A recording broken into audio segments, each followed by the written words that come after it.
Welcome to episode 27 of Are You Mad at Me? Episode 27? I'd say that's a habit at this point. A habit? What do you mean? I think it's a pretty, we're into a routine. We don't record on the same day, but we're into a routine. That's more than 6 months of something. And it only needs like... Oh, you mean the podcast itself is a habit? Yeah. Yeah. And a good one.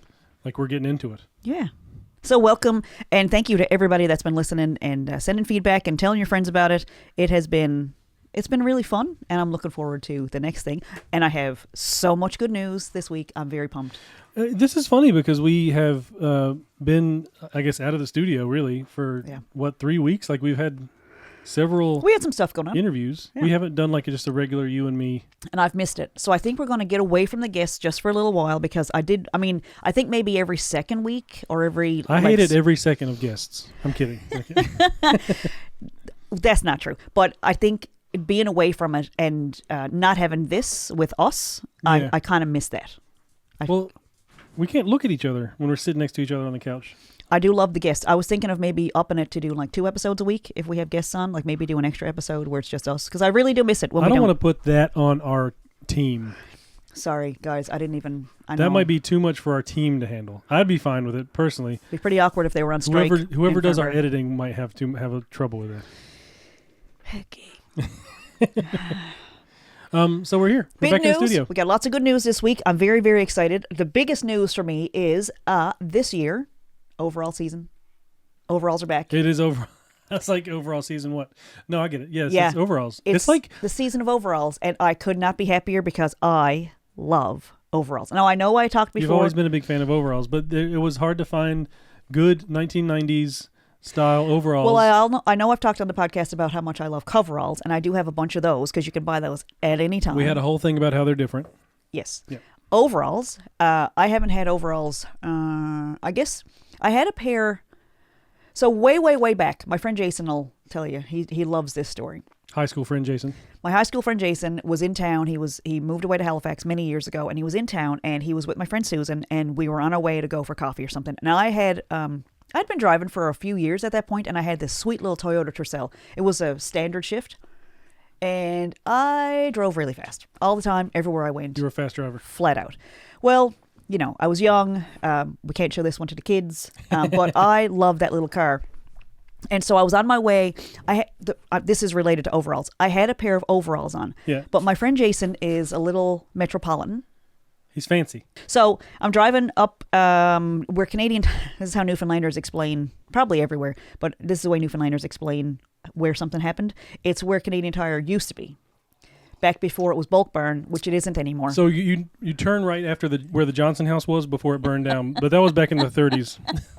And there used to be a lot of little saplings, but now they're massive oak trees, which is kind of funny because, I don't know what a sapling is. Anyway. Where the Canadian Tire used to be. Where Canadian Tire used to be. So I'm coming up over the road, coming up over the, what is it called? Columbus Drive? No. The Parkway? Arterial? Kinment Road? Oh. No. So my grandfather used to call it the Artillery Road, but it was the Arterial. Harbor Arterial. No, that goes to downtown. Not that one. You're not from here. I'm just saying things. Let me stick with the map. I'm going to go upstairs for a little while. I'll make myself some more coffee, and you just tell the story. Okay. So I'm coming up over whatever the road is, and it's like a 4-lane...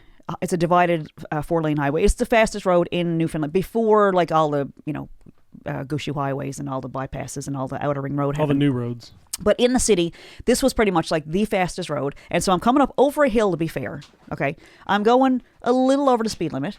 And I looked down at my outfit for a second because I thought, it crossed my mind, oh my God, what is Jason going to say about my overalls? He's going to make fun of me. Jason's going to make fun of me. Yes. And then what happened? Well, then I look up and there's this car that is like, first of all, it's like 9 o'clock at night, maybe. It was dark. And there was this car coming down towards me, and it was in the like kind of into the intersection, like about to make a turn. And I didn't realize what was wrong at the time, but it didn't have any lights on. It didn't have a signal, didn't have its headlights on. So I'm like, okay, that's weird. And so I think that might have contributed to how far I thought I don't know what I was thinking, but it didn't even occur to me because they were stopped. So I was like, okay, so I'm just cruising up, maybe a little too fast. And just as I'm going through the actual intersection, the people in that car decided that they were going to turn right in front of me. And it was like, oh shit. Like you know that moment of like, there's nowhere to go and the car doesn't fly. So I didn't have that package on the car at the time. So slammed into it, and it was because of the overalls. And I told Jason, he still laughs very hard at that because he was like, I wouldn't have made fun of you, but we both know. He was just so happy that I'd survived that he said, I wouldn't have made fun of you, but we both know that he would have. Yeah. And so... Because he's fancy. I mean, he wasn't wrong. They're very hillbilly, but I loved him. And they were like, they had these like, it was like blue and white pinstripes like a conductor, would wear. They were super cute. I feel like we had some of those for the kids when they were little. We absolutely did. And I told you that story every single time I put those overalls on the kids. Yeah. But I haven't had overalls since probably, so I stopped wearing them for a long time. At the accident, I was in physical therapy for at least a year after that, going to see Frank the Manipper, who we talked about before. I think you might have told this story on that episode. Was it about the overalls, though? Because it's relevant. No, this is focused on the overalls. We're going to get back to overall season. So I was going to say that I really like that, like clothes from the 90s are back, like big baggy jeans and stone-washed jeans and baggy T-shirts. So speaking of baggy, these were like kind of cute back in that day. That would have been, I don't know, just before I got married the first time around. So that would have been like 2003. So over 20 years ago. And it was just before then because I was writing a massive column in the Telegram every month about planning the perfect wedding, which happened at a hockey game during a hockey game at Center Ice. And it was a really, really good wedding. I'm really sorry you weren't there because you would have had so much fun. It was really great. I'm sorry you missed it. If I was just there or if I was like... It would have been great if you had been the groom, If I was just in the audience. Yeah. It was a really great event, I got to say. There was a couple of details I would have changed, but, it was overall a pretty fun evening. Overall? Good one. That was not on purpose. But anyway, so I was writing these big columns and I would be like spread across the cover of the, the front page of the Telegram at the time. And look at Lifestyles page. Vickie Morgan talks, or Vickie, sorry. Wasn't Vickie Morgan. Would have been Vickie Lineker back then. Yep. And so it was a lot of hype and all that stuff. And I wrote about, in the next column, I wrote about the accident and, how it made me appreciate life and all that stuff. And I mean, it was kind of funny because you think that would have stopped me from getting married. But it was there was 6,742 people invited. Counting on you.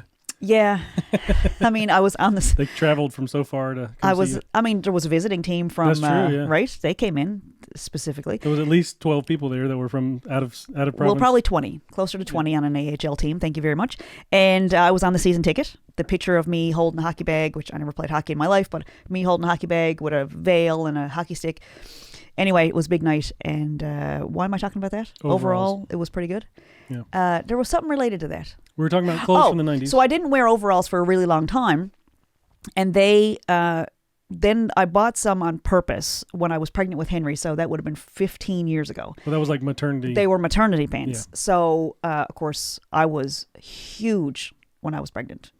That's just true. You were pregnant. I had your babies. So I was huge. It was like another one of you. Oh my God. It was amazing that it was I know people say, how much can my skin stretch? But it was it was out. And people, I think I came across some pictures the other day cleaning off a hard drive of when you were pregnant with Peter. Oh my and God. Henry was 3. Yeah. And Peter, Peter, it was like he was laid long ways with his feet stuck straight. It was like your belly was just straight out. It was so funny looking. And Henry was just swinging from it like a jungle gym. It's amazing what the human body can do. So I didn't wear those overalls because they would have been big enough to fit you, and they were just reminded me of being that, out of control pregnant. I did not enjoy pregnancy. Some people do. I didn't like being that much out of control, and it was very scary. But the babies are absolutely worth it. But it was overall, it was very scary. See what I did there? I did that one on purpose. So haven't owned any for about 14 or 15 years and could only find maternity ones, which are I mean, you can't beat maternity clothes for allowing a little extra belly room and not clinging to you, which I really love. Who was it that they used maternity pants for Thanksgiving? Was that Joey from Friends? Oh yeah, it was Phoebe's old maternity pants. It's a great idea. Anyway, overalls are back and I bought all of them. Everywhere. We had. It's funny. You've got excited to find the first pair, mm-hmm. and then we saw them in 3 other stores, and we just kept buying them. Yes, please. Yes, please. Yes, please. And we went to Hempware downtown, which is the most amazing hippie store. It is. It's the greatest. It's everything in there. You want to buy everything. Oh. It's not the cheapest store, but everything's really good Some quality. stuff is. Some of the real like woo-woo stuff is very like, I feel really? like- I $3 feel like- for a mood ring? I feel like Yes, the clothes please. are like the stuff that we bought was more expensive, but it's like that stuff's gonna last I forever. got pants from Nepal. Yeah. I mean, I don't shop at Nepal. I have very little in my house from Nepal. But so the overalls are like super baggy, so it's basically like wearing a blanket. I'm so excited. And the reason we were at Hempware is we went out to celebrate because the boobs are good. The boobs are okay. Good boobs. Totally healthy. Just a giant cyst, actually. Turns out there's two. But giant cyst, nothing to worry about. So thank you for all the prayers, all the good thoughts, all the good vibes that everybody sent. It was hard. It was a hard few weeks, and we were very, very happy. And Josh was out in the hallway, and he could hear me. And When you went in, I said, have fun, just as a joke. And then you went in, and there was so much laughing coming out of that room. Well, I didn't tell you this part, but when I went in, I said, my dickhead husband out in the hallway just told me to go in and have fun. And the other two women were like, ugh, men. And we laughed and laughed. I didn't call you dickhead. But when I went in, so I was very, very fortunate in that the radiologist who looked at my scan from a few weeks back likes to do her own scans. So she doesn't leave it to a tech that, then goes back to her. It was the doctor that would be looking at it anyway. Immediate. Yeah. It was absolutely, she came in and did the scan. And she, it took within 10 seconds, she went, oh yeah, you're fine. And I went, what's that now? I didn't when I went in, there was a technician there, and she said, so Dr. Reynolds does her own scans, and so she'll be able to talk to you about the results. And I went, wait, what? I almost threw up on the table. That was the moment of actual. Oh, I'm going to find out now that I'm dying of cancer. It was like, I was not prepared for that. I was prepared to at least come in and have this done today. My husband's out in the hallway. If she, what is she going to tell me? Because we've had ultrasounds that they tell you at bedside what it is, and it is not pretty. Yeah. So I don't think I had breakfast, so it was a good thing because I think it would have came back up on my shirt. Are you going to tell the rest of the story of what happened in there? Because it is a very funny story. It is a very funny story. So I just want to remind explain the laughter. Our listeners of the scene in the office where Dwight had a car accident and a concussion and went to the hospital, and Michael had burned his foot, and he tried to stick his foot in the CT scan with Dwight. Because Dwight was getting his head scanned, and Michael was trying to put his foot in the machine. So you can tell the rest of the story if you like. That's unrelated. I don't know why you're totally bringing that up. Okay, so she checks and she goes, "You're totally fine." And she went, and I went, "Oh my God, I have been planning my funeral." And she went, "Why? They didn't tell you it was something to be worried about, was it? Did they?" And I went, "Yeah, yeah." I said, "The doctor said they think it's a cyst." And I said, "Oh, well, it'll probably pop by the time I get the ultrasound and it'll be fine." He went, "Yeah. Hopefully." That long. That in between. That long of a beat in between. So I'm like, and that's what I was going on the whole time because I know my doctor. I've had him for a long, long time. I have a great relationship with him. I know he likes me. So I know he would I felt like, oh, you're actually concerned that I'm going to die. So I guess okay. So it was a stressful few weeks. So I'm completely relieved, and I realized how loud I'm talking, and I'm laughing at stuff that's not funny. And it was like, oh, but when the pressure was off, it was like, oh, whew, okay. Relax. All right. So we're just chatting, and she offered to stick a needle in there and drain it. And I went, why would we do that? And she said, well, some people... That sounds terrible. I said, well, would you test the fluid? And she goes, no. And I was like, I said, why would we do that? And she said, well, some people don't believe me. Some people want to see that it's a cyst. Now, some people like to take it home. I said, gross. I said, how do you know it's a cyst? And she said, because on the screen, I saw a big, I guess it was showing up white.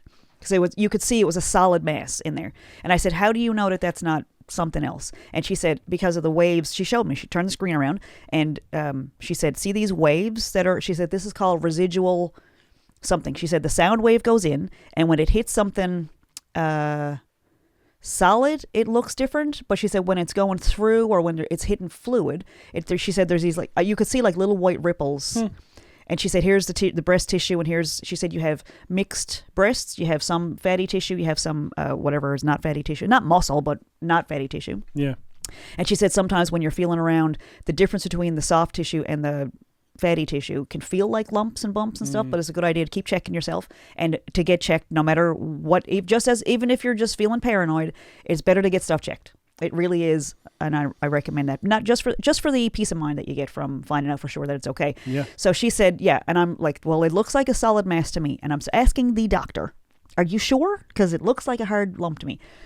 Are you sure you know what you're doing? And she was How like, long have you been doing this? Yeah. Can I see your license? Can I do one? Can I? So she's, yeah, there's actually another one there. She said, I knew, like, you must have been able to feel this because it's a pretty big lump. And I'm like, yeah, I felt it that day because I got my period that day. Too much information. But like I get cysts all the time. So, and you know that if you're checking for lumps all the time, which I have been for many years, just in case. So anyway, and I'm reminded of a story back about around, oh my God, 23, 24 years ago. I did find a little lump and I went to the same doctor and he checked it and he said, we need to get it checked. And I was like, why don't you just tell me it's a cyst and let me go home? And he's like, well, we want to be sure. And so he was the same guy who sent me for an ultrasound 24 years ago. Hence, probably the reason why when I called my mother and said, and cried on Mother's Day and said, I found a lump. And she was like, you'll be fine. You had one of them before, sure. Thanks, Mom. Anyway, so I'm laying on. None of this is the funny part of the story yet. I think it's all funny. It's all funny. This is going in the stand-up special. This is going in my Netflix special. Your hour. So I'm workshopping it. So anyway, I'm laying on the bed, and the radiologist is making all these jokes, and we're joking. And so I said, "What does this like? Should I get it drained? Like, what would happen if you drain it?" And she said, "It'll collapse." And I was like, "And she goes, "And there's a 30% chance it won't come back, which means 70% chance it's going to come back just." So I said, "You're telling me that if you freeze me and stick a needle in and drain the fluid." Sorry if anybody's eating lunch while they're listening to this, but I don't have pictures. She said it'll probably come back. There's a really good chance it'll come back. And again, I said, why would anyone do that? She said, sometimes they don't believe me that it's not a solid mass and they want to see that it's just fluid. And I'm like, okay. So we're just laughing. And I said, what if I leave it alone? Like, will it turn to cancer? And she laughed really hard at me. And she goes, where did you hear that? And I was like, I don't know. Who has been telling people this? She said, who's been telling people? And you might have heard that in the hallway. She's like, who's been telling people that cysts turn to cancer? They don't. And I'm like, okay. I bet you I could find some Google searches that say different. I saw it on TikTok. Well, the radiologist who works with boobs and lumps said it does not. That cysts are not, this is your public service announcement, cysts are not something that turn to cancer. It's a different, that's a different thing. So I'm still not totally convinced. There's still like a glimmer of, I don't know, was she sure? Maybe I should get it, but I think with a professional doctor in the room saying you're fine. So when I was completely relieved, I said, okay, now I've talked about this on the podcast. And she was like, you have a podcast? I went, yeah, it's called Are You Mad at Me? And she went, oh, that's really cute. And I said, well, I have been talking about this, so I need to ask you a question, and it's only so I can talk about it on the podcast. But last summer, when I was knitting and crocheting a lot and sewing a lot of stuff, I was making a lot of stress projects, and I was making this shirt that I couldn't quite get right, and I was on number 7, and I got my finger, like a straight pin, caught. It got caught in the sewing machine as it was going through, and when I tried to pull back, it actually pulled the finger into the sewing. Like it didn't get caught in the electric needle. It hooked the straight pin. And that drove into my finger. I couldn't, anyway, I don't know. It made my legs feel funny. It feels really stupid to say it because it's like, how did you not see it? And I was like, I was on shirt number 7. Anyway, pretty sure I broke off a needle in my finger. And the reason I believe, and this has been like last summer, 9 months. Since last summer. Yeah. So I said, so what happens is I keep getting this callus growing back on my finger. And you were like, since I'm here. Well, I'm a musician, and it's my pointer finger, and it's very difficult to play with this lump on my finger. So what happens is the lump keeps growing back on my finger. It's a callus, and I was just cutting it off with nail clippers. Because you expected a little piece of metal to come out. Because I was convinced. So when I would cut down really far, I'd get this like little pinhole of bleeding. I was bleeding a lot, let me tell you. It bled a lot. But it was also getting Let me tell you. It would kind of hurt when the callus would be on there, and I was like, I got to do something. I don't want to go to the doctor. So I was just chopping off the whole callus with nail clippers, and then like blood would pour from it, and I was like, looks like a little like kind of pinhole there. So I convinced myself that there was a piece of needle stuck in there. And so when I mentioned that to one of my overly concerned relatives, she said, I wonder if there's a piece of metal in there and if it can move. And that's what's causing the lump in your breast. Maybe that's what gave you cancer. Nobody said cancer. Let's not get crazy. Nothing actually happened. So I'm laying on the bed, boob's still out, ultrasound gel still on it. And I'm like, laying down there. We're all laughing. And I hold up my hand and I tell her that story. And I said, so I think I broke off a straight pin in my finger and I keep getting this callus grown back. And I'm only asking, I don't expect you to do it, but I'm only asking so that I can talk on the podcast about how I asked. So I can say I asked. So that I can say that I asked and it'll be funny. And she goes, sure, we can do that. And the technician went, we can what? What's that now? So the doctor says, well, we got that little wand there, like the little, I don't know what they possibly use. Like there's one that they use for internal, and I'm doing this motion because it's the one that goes up the... Right up there. Up the... Yeah. So it's not that one. It was this little one that looked like a little like a scrub brush. It was like kind of, and it just had this little, it like a little tiny hockey stick, but it had a brush on the bottom. And it was like itty bitty, like the end of this, smaller than that. Yeah. So I just held up a pen in case anybody's just listening to the audio. Mm-hmm. So she goes, yeah, we can check that. And the technician said, I mean, okay, I guess we're doing this. And so she goes over to the machine. She goes, are we taking pictures? I mean, is there a record of this is happening? And the doctor says, nah, I'll do it. It's fine. And so I think the technician did it. I think it was the doctor because it was very awkward. So I'm laying down, holding up my finger, trying to figure out how do they normally do a finger ultrasound? Finger ultrasound. I don't know. But I'm laying down flat on my back, naked boob on this side, covered boob on this side, and I'm holding up my finger like this. And she's doing a scan, and I'm like, no, it's not there. It's on the other side. And she was like, huh? And I went, it went in right this way. So she's putting the thing on me, and the technician is over at the screen going, at the two of us, and she's doing an ultrasound on one knuckle, and I'm not very big, like it was a small little knuckle, and she's putting she put the gel on there. Yeah. And they're checking and looking and staring at it, and I had two professionals look at the screen, and they were like, no, that's bone, no, that's nothing. And I was like, would you see it if it was there? And they went, yeah. And I said, would it be better if I got an x-ray? Like, would that pick up on metal? And they were like, we're looking through your muscle, right? Like we're looking through This is through your finger right now. There's no metal in there. And then I was like, yeah, but it hurts when it grows back. I said, I keep having to pick at it because it hurts. And she was like, stop picking at it. Maybe it'll heal if you stop picking at it. Maybe it'll heal if you stop picking at it. So thank you to Dr. Reynolds at the Eastern Health here in Newfoundland, who did a finger ultrasound pro bono. Everything was free, but she definitely did not have a requisition. Can you put this on a mug? That's our thumbnail for this week. She was wonderful. And it was, we did laugh so much in that room. And I came out and I was like, did you hear any of that? And you're like, yeah, it was a lot of laughing. So it was a big relief. And then we went downtown, went to Hempware, and it was a magical day. It was. So we walked down to Hempware. We got, 30,000 steps in that day? Yeah, we walked from here to downtown, or to the hospital, which is a longish kind of, it was a half-hour walk. Mm-hmm. Like we were late to the appointment because I misjudged how long it would be. And then afterwards, we walked from the hospital downtown, which is another 15 or 20 minutes. And then we did the whole loop. We went. Did we eat downtown? We did. We went to Rocket. We went to some stores, had some food, and then we walked all the way back home. So we went to Hempware, and it's like one of those magical experiences. Yeah. There's a wall. It was like that. It was like that. That store. Leaping Lizards. At the beginning of Gremlins. Oh yeah. Like just like the magical there was like there's like twinkling sounds. The guy that was working in there was like the exact person you'd picture working at. His name is Stefan. He's from Montreal. Just like French accent, totally like hippie dippy, awesome, bohemian, like, super nice and friendly and everything. Yeah. And amazing. Yeah. So it was great. I found some denim overalls a couple of weeks ago during, I'm going to call it the lump stories, the lump weeks.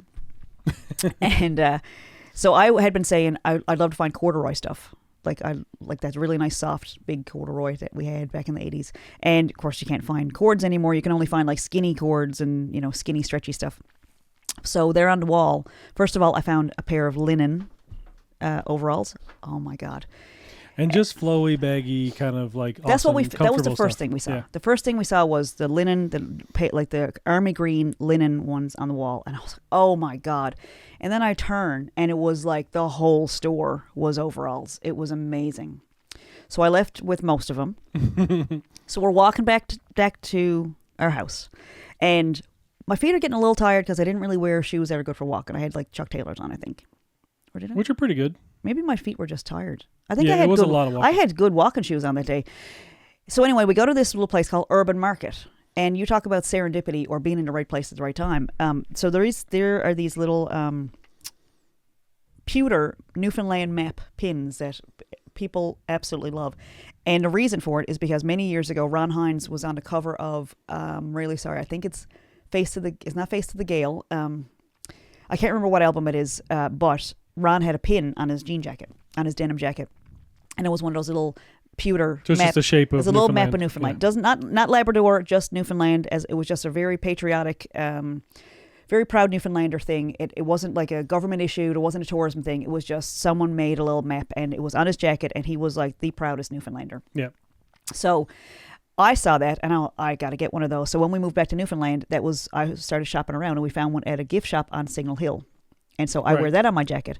And someone came up to me once and said, "Oh my God, you're wearing Maureen's pin." I went, "Who?" I knew who they meant. I was just being a jerk. Maureen Ennis also has one that she wears on her denim jacket. And it's like, yeah, because I love Maureen. I love the Ennis sisters. But it was like, we both love Ron Hines. Right. And it's like, we know As why you would. we know why we're wearing the pin. So I think last year my friend Denny was in town, and she was looking for a pin like that, and you can't find them. They are no longer in the gift shops on Signal Hill or Cape Spear.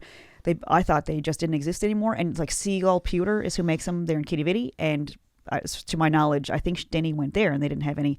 So anyway, you can see where this is going. We go into this little shop. I'm exhausted. We were walking past the Urban Market, which has been there for a few years, and it was just a whim of like, I've always wanted to check this place out, so let's go in. And I thought it was like a little like a thrift store kind of thing with like used things or like a collectible whatever, like so I see stuff on TikTok and Instagram all the time of people going in there, and like people that sell things, people that make things, like taking stuff in there, and that's where they drop it you know off. what I mean, like it's not a market like a farmer's market. It's like they sell stuff for local it's like producers. a farmer's market with retail hours. It's not a bunch of tables set up. It's like it's a store where it's exactly like Rose Apothecary. Oh yeah. Now that I think about it, yeah, they're selling all the That's stuff why- for the that's it. people around That's St. it. John's, and that's why it's so amazing. That's the vibe. So art and books and food and tons of stuff. It was awesome. So we go in and we're just poking around, and it was like we're just exhausted because we were just going to call an Uber from there. We just went inside. That's right. We were tired. We were going to get an And Uber. so I'm just like, whatever. I'm walking down an aisle, and there's this massive display, and they had full-size pins, little tiny baby pins, keychains, necklaces, brooches, earrings. They had all Newfoundland map. And it was all the little pewter, same It thing. was so gorgeous. Yeah. And so I'm just about in tears because I felt like it was a gift from Ron to say, you're okay, Yeah. or nothing. Or maybe he was like busy that day, wherever he is right now. But it felt like a little, like finding a dime. It just felt really special. And so I'm like all emotional, and this little young girl comes over, and I said, because there was a range of prices. It said the pins were between $24 and $65. Because there was a bunch of stuff there. There was a whole bunch. There was a whole bunch of pewter stuff from Seagull Pewter, and so I asked this little girl. She might be 20. Yeah, young girl, college age. She goes, "Oh, I'm gonna go check with my manager." I went, "Okay, so this is gonna be fun. They're gonna be obviously the pins are gonna be $65 if you call a manager over," and they weren't. But I don't know. I kind of had that like, maybe I could have talked the young girl into letting me go for $25. But I was like, if a manager comes over, I'm paying full price. So the manager comes over, and I said, "These pins are really, really hard to find. Like, do you know how hard they are to find?" She said, "No, I had no idea. I was thinking about marking them down because we haven't sold any," which shocked me. And I said, "I mean, you posted on your social. I mean, if people knew," I said, "I have friends down in Boston who would buy the whole stock. Like, they were looking for these." And she went, "I had no idea." So I said, "This is like a serendipity moment for me because I just came from an appointment and I had found a lump and I just got a clear bill of health." And she went, "Oh my God." So we both start crying in the aisle. And she goes, crying. "Honey, I have been there. I get it." So she's hugging me in the middle of the total stranger. So I walked out of there with a lot of Newfoundland pins, let me tell you. I did take her card and immediately lost it. And so, Nikki Pie, if you're watching, please get in touch with me. Or maybe I should just call her. I could probably get in touch, yeah. But it's the most beautiful little spot. And we had a chat about having like a little self-published corner down there where because there was a lot of local author. There was a whole bunch books, and so we talked about having some workshops down in her space because she's open till 10 every single day of the week. She's got a great location in the center of the city, and she loves local. So I said, are you interested? And she went, absolutely. So the plan right now is to partner with Urban Market, and it's going to, we're in very early discussions, but the plan is to have a self-published corner down there. So when people publish with us, that we would feature their books, that we would have signings down there, that we would have workshops in self-publishing, and maybe they're expanding their space, so we might even do some little gigs down there where we play music and have some workshops to go down and totally open and try stuff out. But they were super supportive of local, which was like, it was actually feeling like, is there anything out there for us? Like, where do we fit? And then we walk into this little market. It was like, oh, this is where we fit. So before I leave, she says, I'm not done with you yet. Mm-hmm. She goes over to this display of flowers and she says, pick your favorite color. And she gave me this absolutely beautiful bouquet. She said, this is to celebrate your clean bill of health. And so I walked up the road with the most amazing bouquet of blue and white flowers. They were just... I kept saying, you want me to carry those? And you're like, nope. Nope. I felt like a pageant winner. They were gorgeous. And it just felt like such a special thing. So we're walking up the road, and I feel like a princess. Like, I felt pretty good. So we're walking up the road, and we passed this really nice couple. They're waiting for the bus, and this lady had like the most amazing, funky makeup. Like her eye makeup was gorgeous. And as I'm walking by, she goes, "Oh my God, your flowers are gorgeous." And I went, "Right, someone just gave me these." And so I walk a few more steps, and she says, "Can I smell them?" And I was like, yup. I mean, that's what people say. Stop and smell the roses, right? Not someone that's carrying them. So I walk back to this total stranger, and I get close enough for her to smell my flowers. And we just had this moment. It was like, well, anyway, cheerio. See you later. Those flowers lasted 8 days and didn't show a sign of, there wasn't a big crowd of, leaves on the ground, on the counter. I don't know how they lasted. I have no idea, but they were like magic flowers. But it was the most magical day where we just kept... And we were at the grocery store. We discovered a new Indian store down the road from our house that had tons of different curries and so delicious snacks and we stuff. went to the grocery store after that, and we're in line getting a couple of things, a couple of little treats for the boys because, they were so wonderful for those few weeks.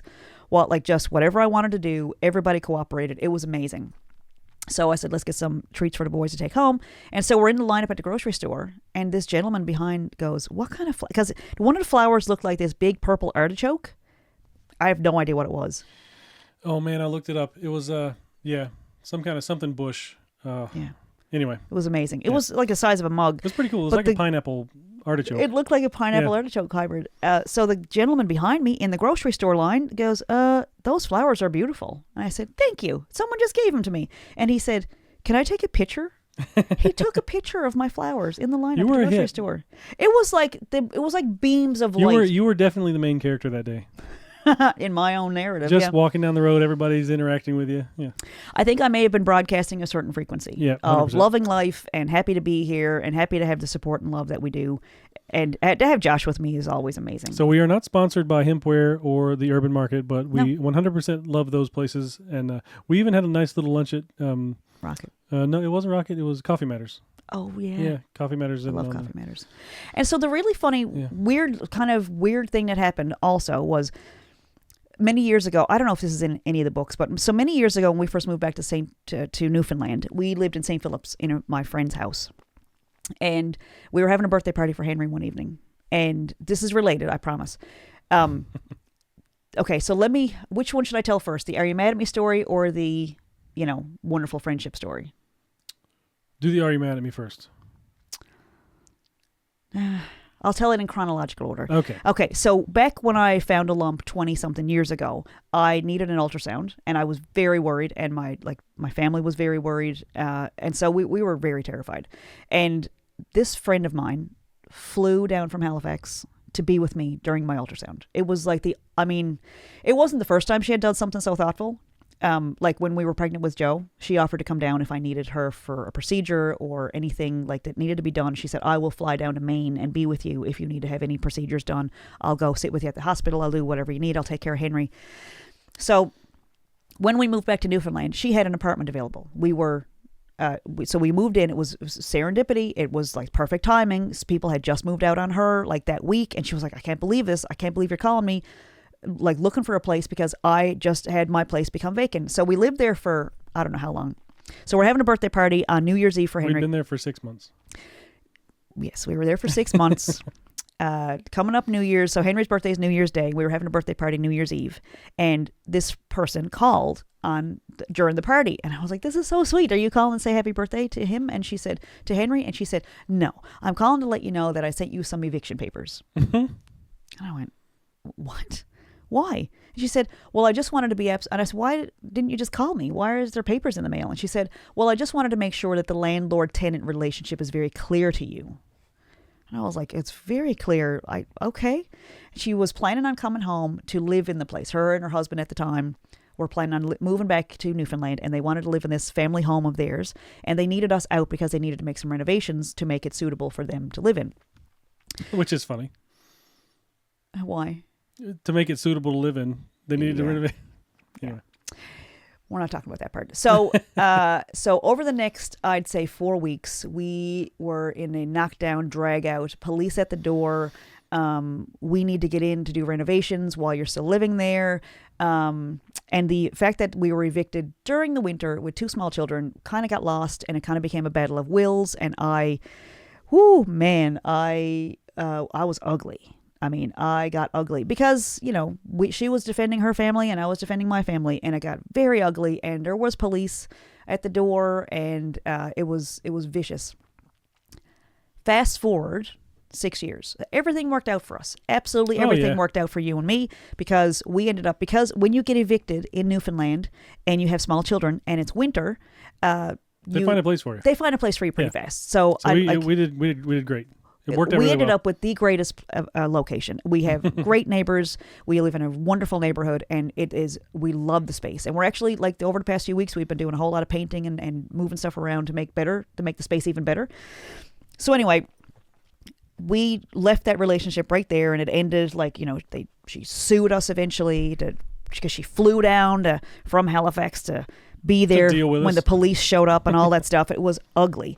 And brought us to court to try to get us to pay for her flights and all that stuff. It was the whole thing. Ugly. Yeah. Ugly.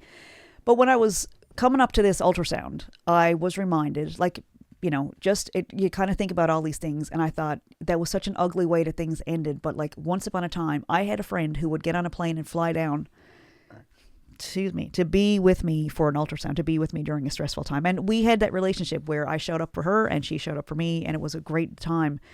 But we did have a lot of stuff going on at that time that caused a lot of stress, and we definitely took it out on each other. And so I'm sitting in that hallway waiting for the technician to come out and call my name. And I remember it was just this vivid, visceral memory of the last time I was sitting in this hallway. I had a friend sitting next to me who had flown home to be with me for it. And I just felt this moment of just utter appreciation for somebody who would do that. And the angry part of it, that you look at how it ended though, but it was right, but that doesn't change how kind she was, and that she was there for me when I needed her. And so I did go on Facebook and I creeped, to see how she's doing now. And she's divorced, and the guy that was causing so much trouble in her life is gone now. Mm-hmm. He's not dead, but he is no longer causing trouble in her life. And we've all moved on, and everybody's lives are going great. Anyway, I did have that moment of, oh God, I wish I could reach out to her and say, I know we didn't end on a great note, but I just want to tell you thank you for the good stuff. For the good stuff. Yeah. And I didn't reach out because it was too. It was on your mind. I mentioned it to you guys, and I said, you're not going to believe it, blah blah blah. And I just looked at it, Anyway, I didn't reach out, but I did feel the gratitude. I broadcast to the universe, I just hope she's doing well, and I really appreciate what a great friend she was. So anyway, 2 nights ago, we're downtown, sitting down watching our friends, the Navigators, play. And who comes in and sits down right next to us? The very same. Literally the next table. Couldn't have been any closer if she was sitting at our table. Nope. It was oh my God, what is happening? So I was like, well, this is awkward. And you were like, look who's here. It doesn't have to be. And then our intention, because I thought she saw me and she walked over to her table with her friends, and I was like, because I was like, am I nostalgic or am I angry? Like I couldn't, what am I feeling right here being this close to her? And when I thought she saw me and looked through me, I thought, got it, lady, angry. I'm back to angry. All right, let's throw down, bitches. And I was just sitting there going, all right, well, I just ordered food. How am I going to swallow food feeling this tense next to this person that, apparently we hate each other? And I went, well, it's going down, as my grandfather would say, kill or cure. And so I was like, this is it. So I, sat down in my big baggy corduroy overalls and like, I don't care. I'm sitting there. I'm not moving. And we were just sitting there for a couple of minutes. And then I heard, hey, guys. And I was like, is she talking to me? And she went, hey. I went, huh. So I leaned over and I said, this is so crazy. I was creeping you 3 days ago on Facebook. And her boyfriend goes, that is not a good way to start a conversation. And I went, let the girls let the grown-ups handle this, buddy. That's a sin. I shouldn't say that. But I was like, yeah, I don't know who you are. Why are you talking to me? And so I had an opportunity to go over to her and say, look, I can't believe I got to verbalize all that stuff I just said. You literally said all the stuff. I said all that to her. Yeah. And it was like the universe saying, here you go. There you go. How tough you wanted it. How tough you asked for it. But she said, yeah, it was just one of those, like, what is happening? Just what is happening? It was nuts. Yeah. Yeah. So you did good. I was very proud of you. You were over talking to her, and I was texting the boys were at home, and I was, checking in. How you guys doing? And I was like, you're never going to guess what's happening right now. You're never going to guess what your mom's doing. So I was very proud. Stay tuned. She might be about to get in a bar fight. We don't know. Yeah. We might be calling you from the police station. They got a file already open on us. We've been waiting for this call. We thought it would happen. So all that to say, it's been good. It's been magical. Like since the ultrasound appointment, you got a clean bill of health. Yeah. Clean finger. That's the name of this episode. There's really nothing stopping me now. Clean finger. There's nothing stopping me now from that music career that I've been jonesing for and dreaming of. You just got to leave that callus alone. You know what I did, and it was uncomfortable for a day or so. It was a little tender, and now it's like, oh, I think it's actually healing. It's almost gone. Yeah. So apparently, if you have a little scratch on your finger, and you keep if you keep digging at it, it's going to stay there. Yeah. Yeah, that's not good. So good anyway. job. Thank you for all the support. Yes, you're welcome. And thank you to all the guests that filled in for us over the last few weeks. And we were distracted. We were very distracted. And we're back. Nice, but it was nice to talk to people who had stuff going on that were engaging and fun. And, it was a good, made internet friends. Internet friends. That's really great. And I have a few ideas for today, Josh Morgan. Are you ready for it? I just want to make sure I don't have anything else to say before we move on. I just wanted to just get involved a little bit. What are you saying? Are you mad at me? I got a haircut. You do look very different. No beard. I got rid of my beard and I got rid of all my crazy hair. And when I say I got a haircut, you gave me a haircut and I appreciate it. Actually cut his hair. I didn't gift him a certificate to go to a hair salon. Yeah, we went in the bathroom with the clippers, yeah. Yeah. So I like it. It's good. I'm just going to... You like it? Yeah. It's good for the summer? Yeah. It's a good look? It's a good summer look. And of course, it's been very cold. Yeah. But I looked at the forecast. I can knit you a muffler for your face. I looked at the forecast today, and the next week is supposed to be in the 20s. Ooh. Like high teens and 20s. Nice. So, which for those in the U.S., that's like 60s and 70s. It's like freezing. 60s and 70s Fahrenheit, Look at the two dogs being so great. Dogs being great. We are sadly nearing the end of Dawson's Creek. I have been watching that. We've been watching it together, binging for the last little while, and we're coming up on the last few episodes, which is very sad. And Joey and Pacey broke up again. Well, not before my favorite episode where they get locked in a giant Kmart, and Pacey... She shaved his beard. Yeah. Well, he's just piecing it together now. He's just putting it together. So I shaved my Josh. And that sounds bad. But it was pretty fun, and I like your face. But it was a good change. But I love the beard. Yeah, it was enough. But it was I wanted warm. to prove to myself that I could grow a beard. Yeah, and it was fantastic. It was a glorious kinda beard. Could. Remember that guy? What was his name in Maine that came to our... Zaxby Chambliss. No, it wasn't Zach. It was something with a Z though. Zeke. I don't know. I saw an interview where on Amy Poehler's new podcast where she interviewed Michael Schur, the guy that created Parks and Rec and all that stuff. And one of my favorite things about those shows is the crazy names that they have. Like everybody's, like all the character names are just insane. And she was talking to him about how he came up with different character names. That's all. I can't remember that guy's name in Maine that you're talking about, but one of the names was Trod Frankenstein. And he's like, you just stick an extra letter in the name or swap one out and it changes it to a crazy thing. Anyway. I love Amy Poehler. Leslie Knope.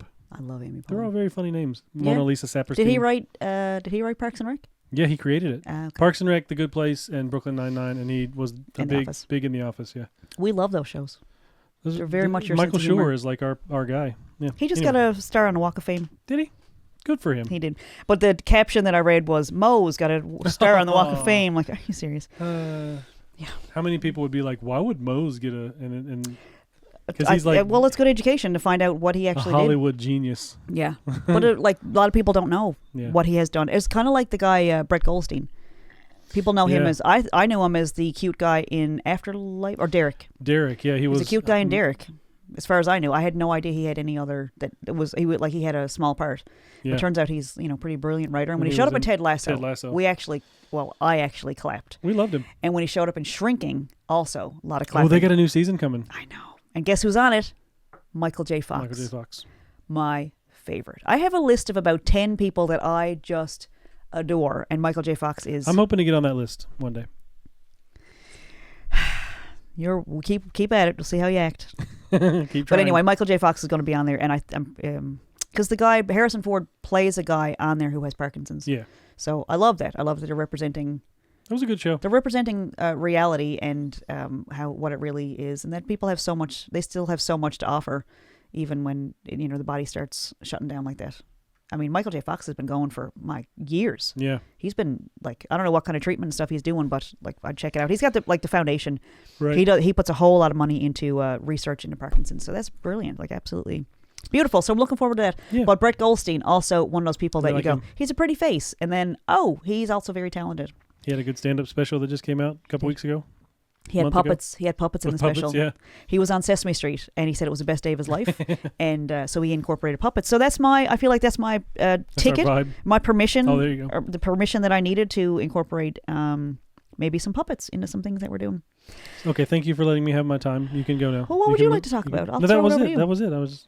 Well, I am going to put the spotlight on. I want to talk about my beard, my haircut. Look at my hair.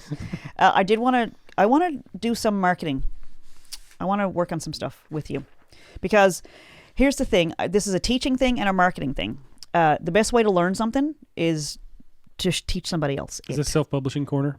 No, it's marketing. This is actual marketing stuff, because I was just working on this earlier. Monday. Before we came downstairs, I was looking for a sign, and then you knocked on the door and said, hey, want to do a podcast? And I was like, that's my sign from the universe right now. It's literally coming to my door. I was excited because I also got my microphone back. That's exciting. Because Peter got some headphones, so he's all enclosed in his own world. So he doesn't need the external microphone anymore. So he said, Dad, you can have your microphone back. And did he drop it on your toes? Just for this is sake? The one I call Toe Smasher. How is your blue toe? It's still black under the nail, but it's fine. It doesn't hurt anymore. Everybody in the family keeps asking you how your toe is. How's your toe? It looks disgusting. How is it? It really does. It looks like it hurts a lot. Yeah. It doesn't. It does. All right, move on. Well, we're welcome back. I think there's some toenail on that mic. I can actually see. Welcome back, Toe Smasher. There's some DNA on there. So I thought about a couple of things. So marketing, there's a whole bunch of concepts, and I'm like, you know what? Now that we're back in full swing, and we're here, and I love doing this podcast, I thought it would be good to share some stuff that I actually learned at marketing college. That's the thing I made up. That's not a real place. You do have a marketing diploma, though. Marketing college. You did go to college for marketing. Yes, and I went to Communication University. And then adult education, what would you call that? They did not like me there. Kindergarten. They did not like me at that place. That's kind of funny. The fact that I graduated... It didn't matter that if they liked you because you graduated. Yeah. The fact that I don't know, that's a testament to how spiteful I am, because... Persistent. Towards the end of that program, they weren't big fans. And ironically, it was called St. Joe's, which you think, it was actually St. Joseph's, but... Everybody called it St. Joe's. Yeah. Yeah. It was a great, there was some great teachers, and the people at the end of the program of the Masters in Corporate Education, Corporate Training and Adult Education, gatekeeper, kind of gatekeepery. Yeah, which is really what you want in a higher institution of higher learning. Well, you know what was funny about it? It was a Catholic college. Hello. I had my card. I'm a card carrying. Well, I mean, I don't flash it very often, but I was Catholic, so I thought I can speak the language here. And they had the principles on the guiding principles. The what do you call that? The mission statement. Yep. Didn't match up with the actual people at the end of the program. So this is not an endorsement. You'd be lucky to get out of it alive, honestly, because it was close. Just to give you an idea, this is another Are You Mad at Me segment. In my last semester, we had to write an article that could go into like a publication, like a scientific journal, because it is a master's in science. So we had to write, and then there's peer review and all those scientific things, that we don't seem like scientists, but all those things about statistics and how things are reported and how it's reviewed by peers and how it ends up in a journal and all that process. We were tasked with writing an article that could go to a peer review journal and possibly get published. Yeah. And so to give you like your final, like your thesis almost. Yes. And to give you an idea of how my last few semesters went there, I wrote an article called What It's Like to Be Bullied by Professionals at the Master's level, at a postgrad level, by at an institution of higher learning. And they didn't like it. And they told me that I should refer You had to submit it to them for approval. Well, here's the funny thing. I'm going to peel back a layer on Vickie Morgan here for a second. Don't you hate when people refer to themselves in the third person? I don't mind. So it makes me feel like there's a lot of people around. just in case we confuse me with another Vickie. There's at least 3 persons around. So I submitted it to the instructor, who did not like me. And she said, I think she read the article. It was a submission. The first article I wrote was not that. It was something else. I don't remember what it was about, but it was like she was mad at me for something. Anyway, she said, instead of grading the paper, she said, I think you should refer to the student manual on what our policy is on students who cause disruptions on campus. And I said, I don't know that it applies to me because I'm an online student. I'm not even on campus. Doesn't apply. And also, you guys, because I learned from the best. I learned from Pacey Witter that when you're in trouble with administrative people in an educational institution, you can go back and look at their guidelines of how they're supposed to act, and you can throw stuff right back at them and say, actually, you have a code of conduct also, right, ma'am. And Pacey also spit in his teacher's face. Oh God! I mean, it was a bad day. That was a little bit much. That was not representative of the overall. His overalls. Oh, that's the third one. Who's counting? Can we have an overall counter? Overall counter. It was 4. So the next article that I wrote, I rewrote the whole thing. I just changed the direction where I was going, and it was about being bullied in a higher learning education place. And the teacher referred me again to the manual, and I said, okay, no problem. Well, guess what? I'm sending this to the Portland Press Herald because I am a writer. If you had done some research on me, you would know that I actually have an illustrious career of writing for magazines and newspapers, and I have lots of samples, so they are happy to get something from me. You're a little firecracker. Well, I kind of, yeah. I don't know where that went. Like, I don't fight like that anymore. Like, I really get locked in and spiteful, and it's like, even though this thing feels bad, I'm going to lock in. But, like, I feel like I have the ability now to just let it go and say, this isn't serving me anymore. There's lumps popping out on me. Just step back, take a breath. Zoom out. And, yeah. So, when the instructor was, like, kind of refusing to give me a grade, and then I wasn't going to be able to graduate, so I said, all right, let's take it up a notch. Let's not make this happen in the back corner or in the back room where nobody can see what's going on. I said, I sent it to everybody, and I don't mean the people. Which is kind of like you said at the beginning. That was kind of the purpose of the assignment, was to get something published. Peer reviewed. Oh, it's published. It never got published. It was an empty threat. I never sent it to the Portland Press Herald. I had intention to, and what I did was I sent it to the president of the college. I sent it to the vice president. I sent it to the registrar. You sent it to HR. I sent it to every major head in the school with the heading, this is an article that has been sent to the Portland Press Herald, to give you an idea of my capstone, how my capstone course is going. And since it references people in the university, I thought, it was a college. This is, I don't know what else I said in there, but I sent it to everybody. And I don't know if they just went, just get her out of here. Just let her go. Just let her go. Give her a grade. Give her the diploma. Just let her go. But you did get it. You did graduate. I did graduate online. It was an online ceremony because it happened in 2020 when people were graduating during online ceremonies. So basically my graduation, there was no cap and gown. It was just my name on a screen for 3.2 seconds, and that's the big fancy. Okay, marketing college. I have to pee. I can't concentrate. I have to pee. All right. Well, this has been the Are You Mad at Me? All right. Can we break for a minute? Do you really need to go pee? I don't know. I'm just nervous. I might just be nervous. Yeah. We'll do 10 more minutes and then we'll be done. Okay. So here's what I want to share. So the two basic tenets here are that the best way to learn something is to teach somebody else. Yep. And the other thing is to bring in some marketing concepts, because I would like for people to get something out of this. How long have we been talking so far? Less than an hour, 56 minutes. Excellent. So this one will be nice and succinct. We'll have some clips that we can put online and let people know what they get when they come to this. And we're back. When they listen to the podcast. We're back, baby. Episode 27. That means it's been 6 months plus a week that we've been doing the podcast. Sure. So congratulations. That's a big milestone. It takes, I think, 40 days to form a new habit. 30 or 40 days. Okay. What is it? How long do people go to rehab? I don't know. I haven't been in a while. But you've seen the movie. I went to basic training.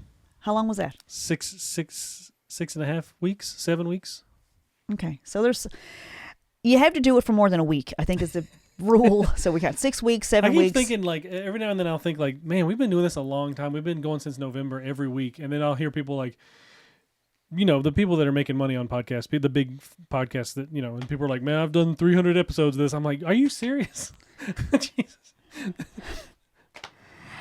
So I feel like it's good to touch down every now and then, to do the touchstone and say, how, like, do you feel like it's growing, and are you getting what you want out of the podcast? I love it. I love doing this. I love like sitting here and chatting with you, and this, I was kidding about not liking guests, but I like, but no one took that seriously. But I do like this.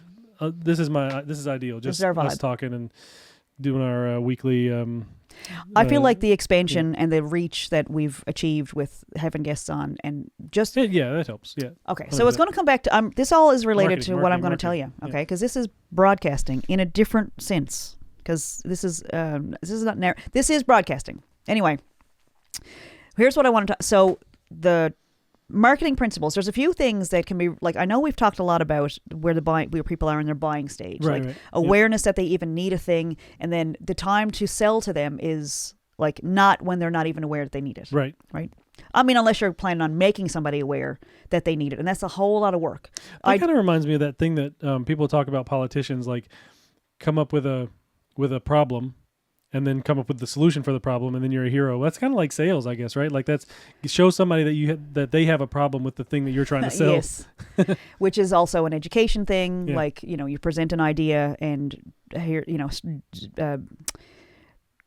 take it apart and then show someone putting it back together. That's, those are the building blocks of learning a lot of things. And then there's other stuff like with primary education that I don't totally understand. So my stuff is more of an adult education thing, that it's like, here's the problem that we are going to solve with this thing, and I'm going to show you how to do. Yeah. And so, but I had really great mentors along the way in marketing, and this was outside of school though. This was not. There was a couple of times that I met these real charming, smooth operator people who were in marketing, and I knew they had something about them that was like something's almost otherworldly. Like they knew something about people that was like, something, like you've got this charm, this attractive power, this magnetic thing that how to get somebody to say yes. Now, if you talk to them, they say, I get rejected all the time, but there's something magical about people that have figured out that science of. So I went up to this one particular person. He was in sales at the time. He was working for Unilever, and I said, I'm doing the marketing program. Like, I know stuff. I was going to, like, there was another guy, almost looked identical. They were the same vibe, same way with people. And so they both kind of told me the same thing, but they were for different situations. One of them, I was going to a job interview, and I said, look, I really want this job. Back in the day when I was just graduating from secretarial school, I was going to an interview with an accounting firm, which I thought was going to be like the ultimate. I was going to be like the office manager. And I really wanted it. And I said, look, I've got this job interview. Tell me how to make it mine. Yeah. Like, I know you know how to do sell this. yourself to them. No. No? No, that's really great that you said that sentence because it's exactly that. I think people go into situations and say, how do I sell this? And it's like, no. They need to buy it for me to feel a certain way. Because the selling is not the fun part. It's the win. It's the when they buy it. Like, so what do you broadcast out there? This is perfect. This is absolutely perfect.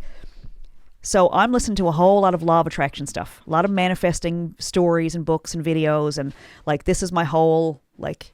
It's one of those things that I was like embarrassed to even talk about early on. So I used to like wear headphones when I was listening to these videos and stuff. But then I realized like this is my religion. Like I'm buying into this because the core is you feel good. Yeah. Which to me is better than therapy, better than medicine, better than, I mean, not medicine like, if you're sick, but like better than the therapeutic stuff, better than years and years of counseling. Like if I can figure out how to feel good, that's the key. Yeah. So yes, I can spend years in therapy digging up my past and blaming everybody. And therapy is great for people in certain situations. If it's like, actually, I'm functioning really well, let's dig into your childhood. That's a load of bullshit. It really is. Like, let's get your, I think it's called shadow work and that sort of stuff. Like, so you want me to come in every week and dig myself into a hole where I feel suicidal because it's so bad and I'm overwhelmed. But like, yeah, we need to really dig out the stuff that's built up in this. You pull that callus off. Yeah. Let's get to the bottom of that callus and make it heal all over again. Like, you know what else? Like what I'm going to take from the radiologist I met last week? Let it heal. Yeah. What do you want to feel? How do you want to feel? What kind of stuff do you want to be doing to feel that way? What do you want? And I saw this really great thing on Instagram the other day, and it was this woman, she said, this is an alchemy lesson, which I've never heard that word really used in anything real before. So she had this brick of lead, and she had this bar of gold. And she said, the problem people have with manifesting is that they stare so long at this block of lead, hoping and trying to change it into a bar of gold. And it can't. Chemically, it cannot. Now, I'm not scientific. Like, again, this is going back to my, I have a science degree, but it's not in chemistry. I don't think there's any way for lead to turn to gold. Right. So the longer you stare at this thing and say, I wish this was different. I wish this was different. Like, you're wasting your time. You're beating your head against a brick. So instead, if you can turn a little bit this way and look at this bar of gold and say this, not necessarily, I don't mean riches or wealth or anything like that. Not necessarily. It's just that there's a different chemical. There's a different compound. She said, if you look at a bar of gold and imagine what you like this, imagine that's the life you want. If you focus on the bar, this other thing, this other element, and say, this is what I want and this is how it's going to feel, you will get that. But if you stare at the lead, you're going to get more lead. That thing's not going to change. You're going to get more lead. Yeah. You can't change it. You're going to get more of the thing you're staring at. So if you can focus on the life you want, you will get more of those things. And so I feel like this is so prominent in my brain lately that if you see somebody that's like, but your life is so hard, or, you're miserable and, you could change. And they're like, oh, I couldn't. Like, I think what we all need to figure out, and we all need to give everybody a little bit of grace in this, is people have the lives they want. And everybody has access to a better life. And they'll say they don't, and that's like, okay, then you're going to continue getting what you don't want. But everybody has the ability they have the ability. I don't care.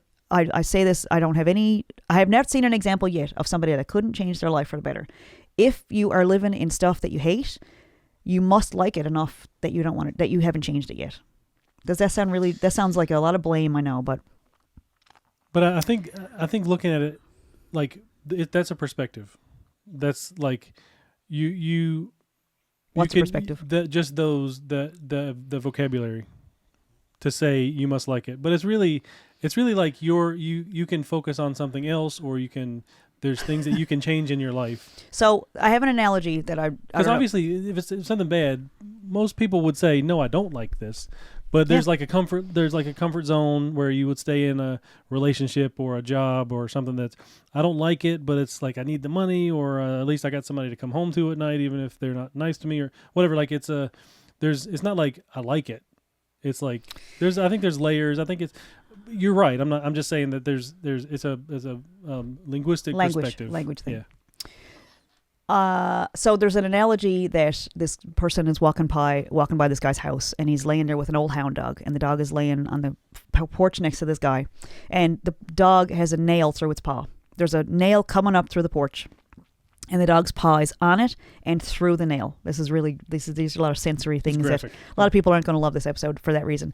But someone goes up to this gentleman on the porch, and they say, "That's a sin for you. Why don't you help that dog?" And the guy says, if he gets uncomfortable enough, he'll move. And I think that's where we lose sight of, like, that's what I think I'm here to do. I feel like that's my purpose in life, is to just say that over and over again. Like, everybody has access to a better life. And so as far as like, they don't, you said, well, it's not that they like it. And I disagree. If you want something different, it starts with that. It starts with deciding, I want better than this. And the universe, God, but whatever you believe in, the law of attraction, your best self, yourself, yeah. Within yourself, you decide. There's a moment, and maybe you have to decide 100 times, but you decide, I want better than this. And things show up. They just do. The information that you didn't have before you made your decision will show up when you're ready for it. Yeah. I believe that. I'm living it. It's just like, this is why I'm not married to the person I married at the hockey game. There was a day where I decided, not today, buddy. It was Friday the 13th. I traveled. I've talked about this before. On the 13th of February, we went to Halifax. Halifax is a magical place. That's just where the magic happens. I don't know what it is. That's why Flog and Molly sang about it. But there was a day where I was on this trip with these friends from college. This lady that we ended up, this is how I met her. She helped me go through my divorce. She helped me go get my stuff from the guy's apartment. Mm-hmm. Like, she went with me to the uncomfortable, potentially violent scenarios, and she was there with me. But she was the person that sat with me in that airport. I didn't want to get back on the plane. I said, I don't want to go back to my old life. I'm not happy. I don't want this anymore. And I remember, so I don't know if it's still there, but there was this little fountain. I was very dramatic. But there was this like little fountain in the Halifax airport. And I was sitting there, and I don't want to say her name but I said, I want to go over and drown myself in that fountain. And I'm afraid of the water. So that'll tell you. Like, it was how I felt. It wasn't a threat. It wasn't like I'm actually going to do anything. It was just, I feel like I would rather drown in that little fountain over there than to go home to the life that I have. And she said, I think that'd be bad public relations for our friend Paul, who at the time was a lifeguard. But going on that trip with her and Paul changed my life. I went back, and it was like the information showed up when I needed it. I ended up, like, I was living in my car for a little while, but one of the guys that I went on that trip with, turns out he had a room available. Like, things happened. And was it easy going for the rest of my life? No. Did I live on nothing for periods of time? Absolutely. But then did I manifest the life I wanted? One piece at a time. But I'm happy in my life right now. Someone said to me the other day, when people that say they're happy, it's bullshit. Like, no, it's not. You just don't know what it's like yet. But I think you can have the things that you want. And this idea that, like, it serves people. It serves the people around you to have you believe you can't have better. Yeah. Because it's uncomfortable when you start making changes, and all of a sudden the shit that they've given you most of your life, or whoever, I'm not talking about anyone in particular, but the shit that they give you becomes not good enough anymore, and that's a problem. And they go, you've been listening to Vickie, haven't you? And I get it. Like, I know there's a whole lot of people out there, a lot of partners that don't enjoy that I'm friends with your spouse. That's okay. But the idea of not telling people that they can have a better life, I love asking people, what's your dream? What would you do if there was no rules? And it's like a light goes off, and some people go, ugh, I'm just never going to talk to you again. Okay. But there are other people who catch on to it, and they go, that makes sense. You can feel it in your bones when somebody says, what do you want out of your life? They look different. Their body chemistry, like their joints get looser, their shoulders go down, they relax, and they start talking about their dreams and hopes as if they're possible. And it's like a different thing comes over them. Yeah. And I think when you're broadcasting that, whatever law of attraction thing, this is not woo-woo. This is actual, like, there's a physics. There are laws of physics that say that which is like itself. What's the sentence, Josh? Give me a hand here. Things are drawn to that. That which is like itself is drawn. Yeah. So water seeks its own level. There's a whole bunch of different ways to say it, but it's the frequency you're on is what you're getting back. We wrote a song about it. That's right. My friend Tina calls it the Law of Attraction song. It was actually called Garden Party. And it's what you're putting out is what you're getting back. And so if people are treating you like shit, they're probably matching how you feel about yourself. And as you feel better about yourself, people start treating you better. It's just... you start taking less bullshit into your life.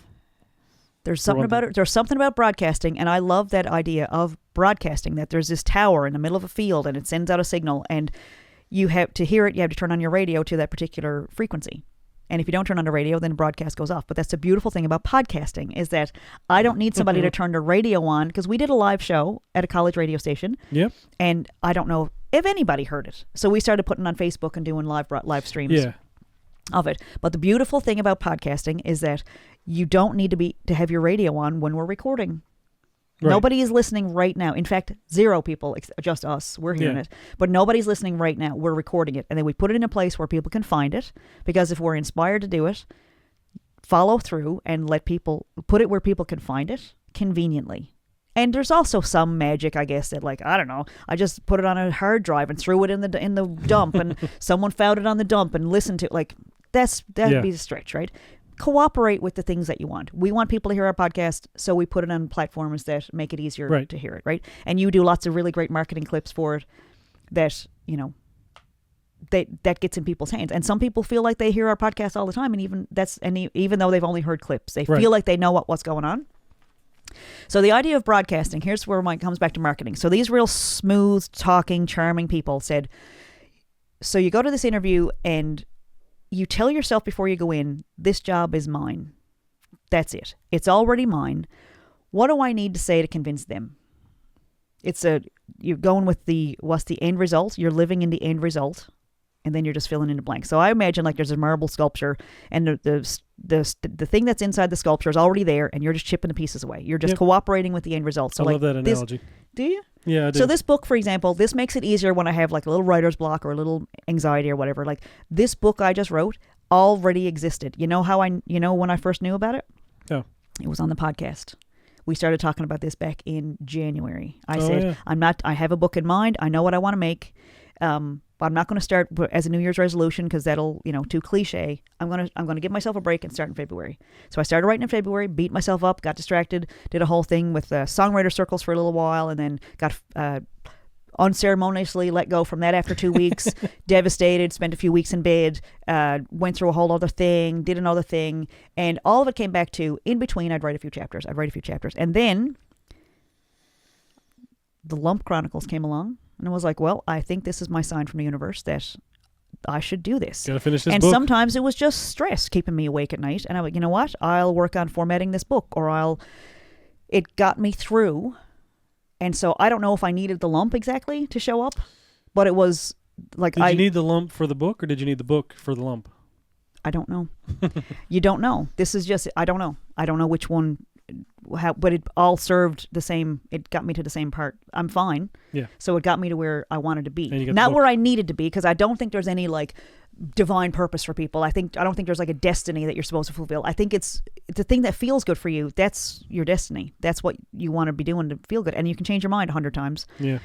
But the things that feel good are what you're meant to be doing, and you can change your mind. So sometimes it's I'm this today, I'm that tomorrow. Tomorrow I'm going to clean out my cupboards and I'm going to see what shows up at the door. Like you can reinvent yourself over and over, but at the core, it's what feels good and what feels bad. And sometimes it's just a matter of deciding I don't like this because it doesn't feel good anymore. Yeah.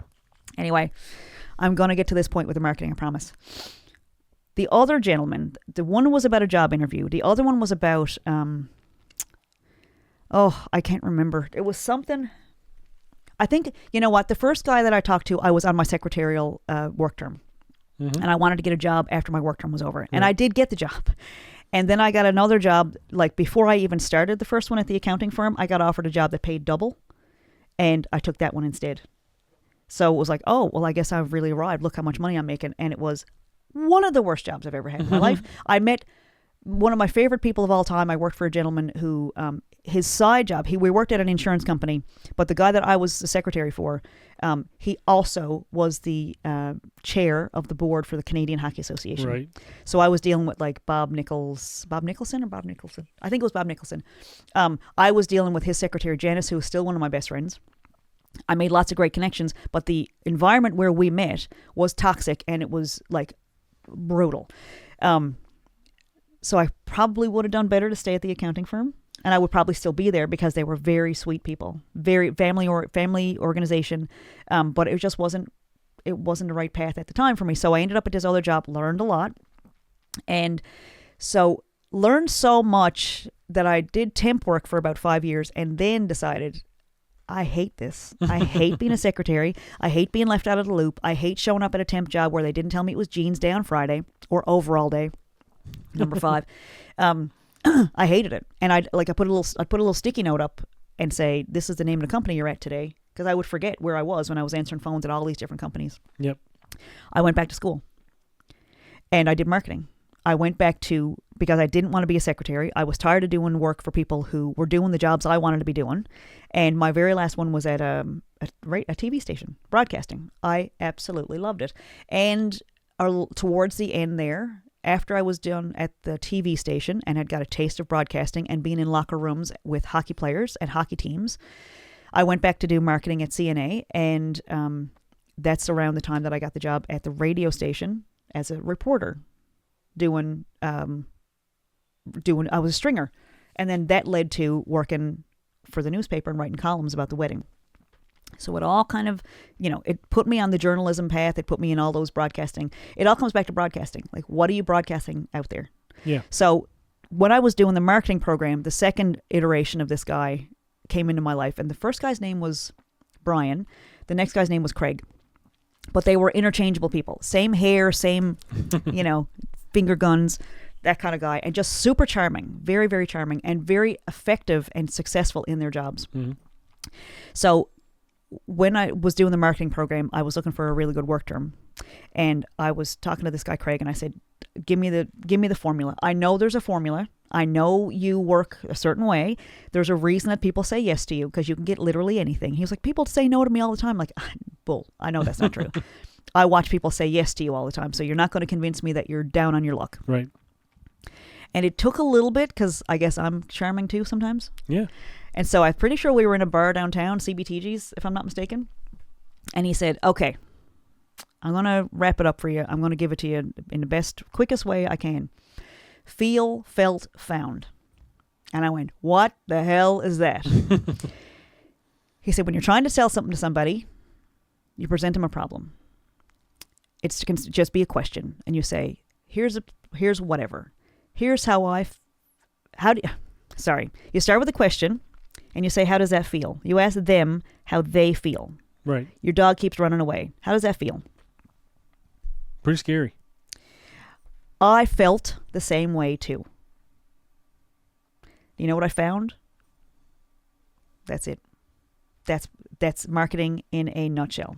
That's sales in a nutshell. Marketing is like making people aware of your brand and making sure it's available where it needs to be. But the sales part of it is feel, felt, found. How do I get you to say yes? There's lots of other little tricks and things that have come along with people that have been like car salesmen, salespeople, folks. I've got real estate friends, and apparently in real estate, I'm trying to put all the marketing stuff in here as much as I can, because I want people to have some value when they listen to this podcast. Like, I want them to walk away and go, well, she's an idiot. She talked about her breast cyst juice for a long time. Cyst juice. But if you listen long enough, there's some little nuggets in here. And so what I can pass on to other people, and because I'm hearing this myself, we are in this room right now and I'm broadcasting this to myself and to 100%, you, yeah. Because we use these things, right? And we're about to use these things because we have a brand new book.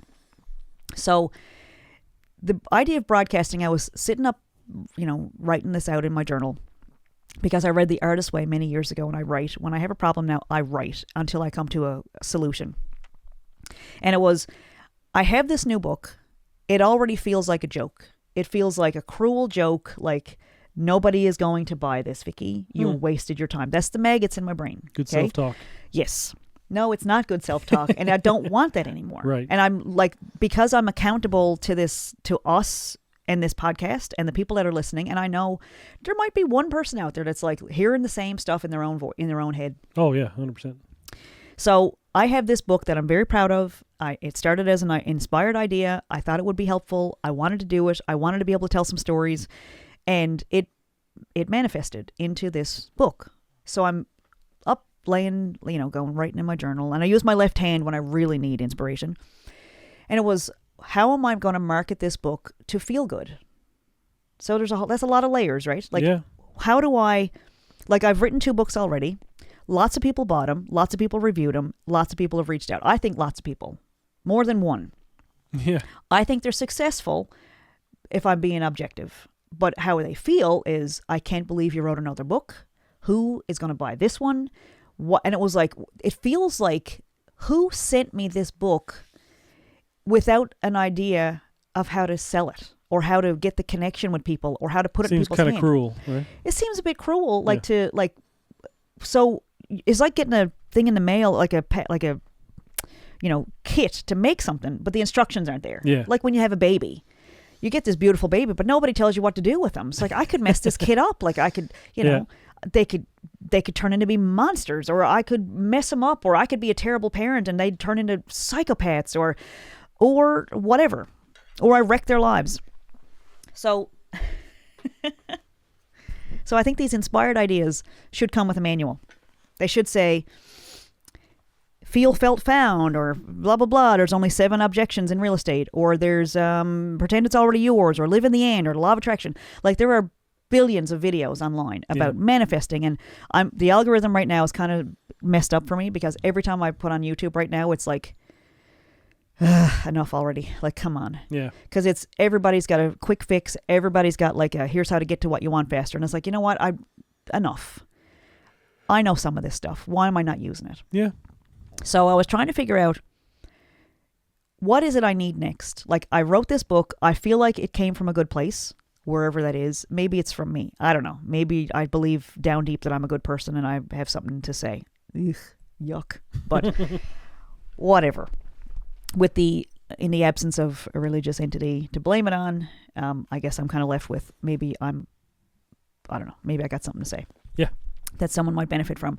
Okay, so I'm sitting down going, okay, so I got this new book, and I did something. Are you okay? I feel like I'm talking a lot. This is good. This is a podcast. This is the part of the podcast where I'm very thirsty, and I say, hey, throw me a compliment, Josh. So, you sound great. You're doing great. Keep it up. I love you. Thank you for being here. And I love the listeners. Thank you for listening. I feel like there's a real connection here. I feel like I can tell you all these secrets, and you're not going to tell anybody. Or you will tell people to skip over certain parts so we can keep the secrets to ourselves. Where was I? You got the book and you did something fun. Okay. So from this book idea, what's been going on the last couple of weeks is the book idea came from, if I could just tell people, like, I wanted to do a series of videos showing people how to do it, showing screenshots and live stream, not live streaming, what do you call it? Like sharing my screen to show how to set up KDP. Now, I know there's other platforms, but KDP is what I know and what I trust and what I use. So, because, I wanted to write a book once upon a time, and it felt like I would never be able to do that. And then I felt, what does it feel? What'd you find? I feel like I can't write a book. And then I felt the same way. This is me talking to myself. I feel like I can't have a successful book. And then the other part of me is going, I felt like that too. And here's what I found. And it turns out that I have some chapters in here on marketing. And I was like, why don't I just apply the stuff that I put in here? Instead of preaching to other people what they should do, why don't I just try it? And I was like, well, we shot this great little video the other day. And it was just like a moment of, what'd be funny? And Josh set up the camera and we did a 60-second video. And I thought, what if I put that in on the platforms like I say in the book? Because I came up with this little, is it an anagram? Not an anagram. What's it called? When there's initials that spell something. An acronym. Acronym. Yep. So I thought I came up with this brilliant acronym, FLIPTY. So 2 problems. I didn't look it up. I don't know if anybody has ever said that before. But then there was extra letters. What does FLIPTY mean? So FLIPTY is, the idea is that when you shoot a book promo, you talk about it or show whatever visual you're going to use. You make it 30 to 60 seconds. Between 30 and 60 seconds. And you can use that video to put on all the platforms. So there are marketing people out there that'll say, focus on one platform. Like, okay, YouTube, okay, Instagram. All right, Pinterest with your regime. What? No, I'm only kidding about that. But there are certain platforms that have people who are specifically paid to promote their platforms, and they will tell you to only go to their platforms. You see a pattern here? Mm-hmm. They're in sales. Yep. They're presenting an issue, showing you how to solve it, but it's with their platform.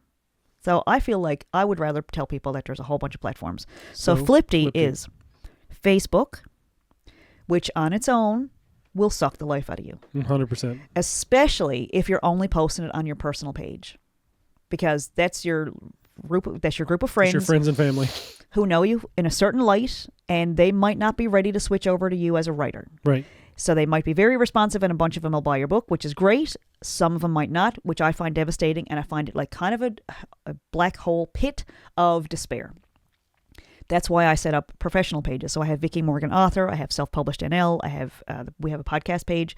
So people who are interested in those aspects of my life follow based on what they want to hear from me. Right. And then I know that they have given me permission to share. Let's talk about those things. My writing stuff, yeah, or my podcast stuff, or my publishing stuff, or my music stuff. So yes, I have lots of pages on every single platform. So Facebook, FLIPTY, FLIPTY. And then there's, okay, let's stick to that first. FLIPTY. Yeah. Facebook.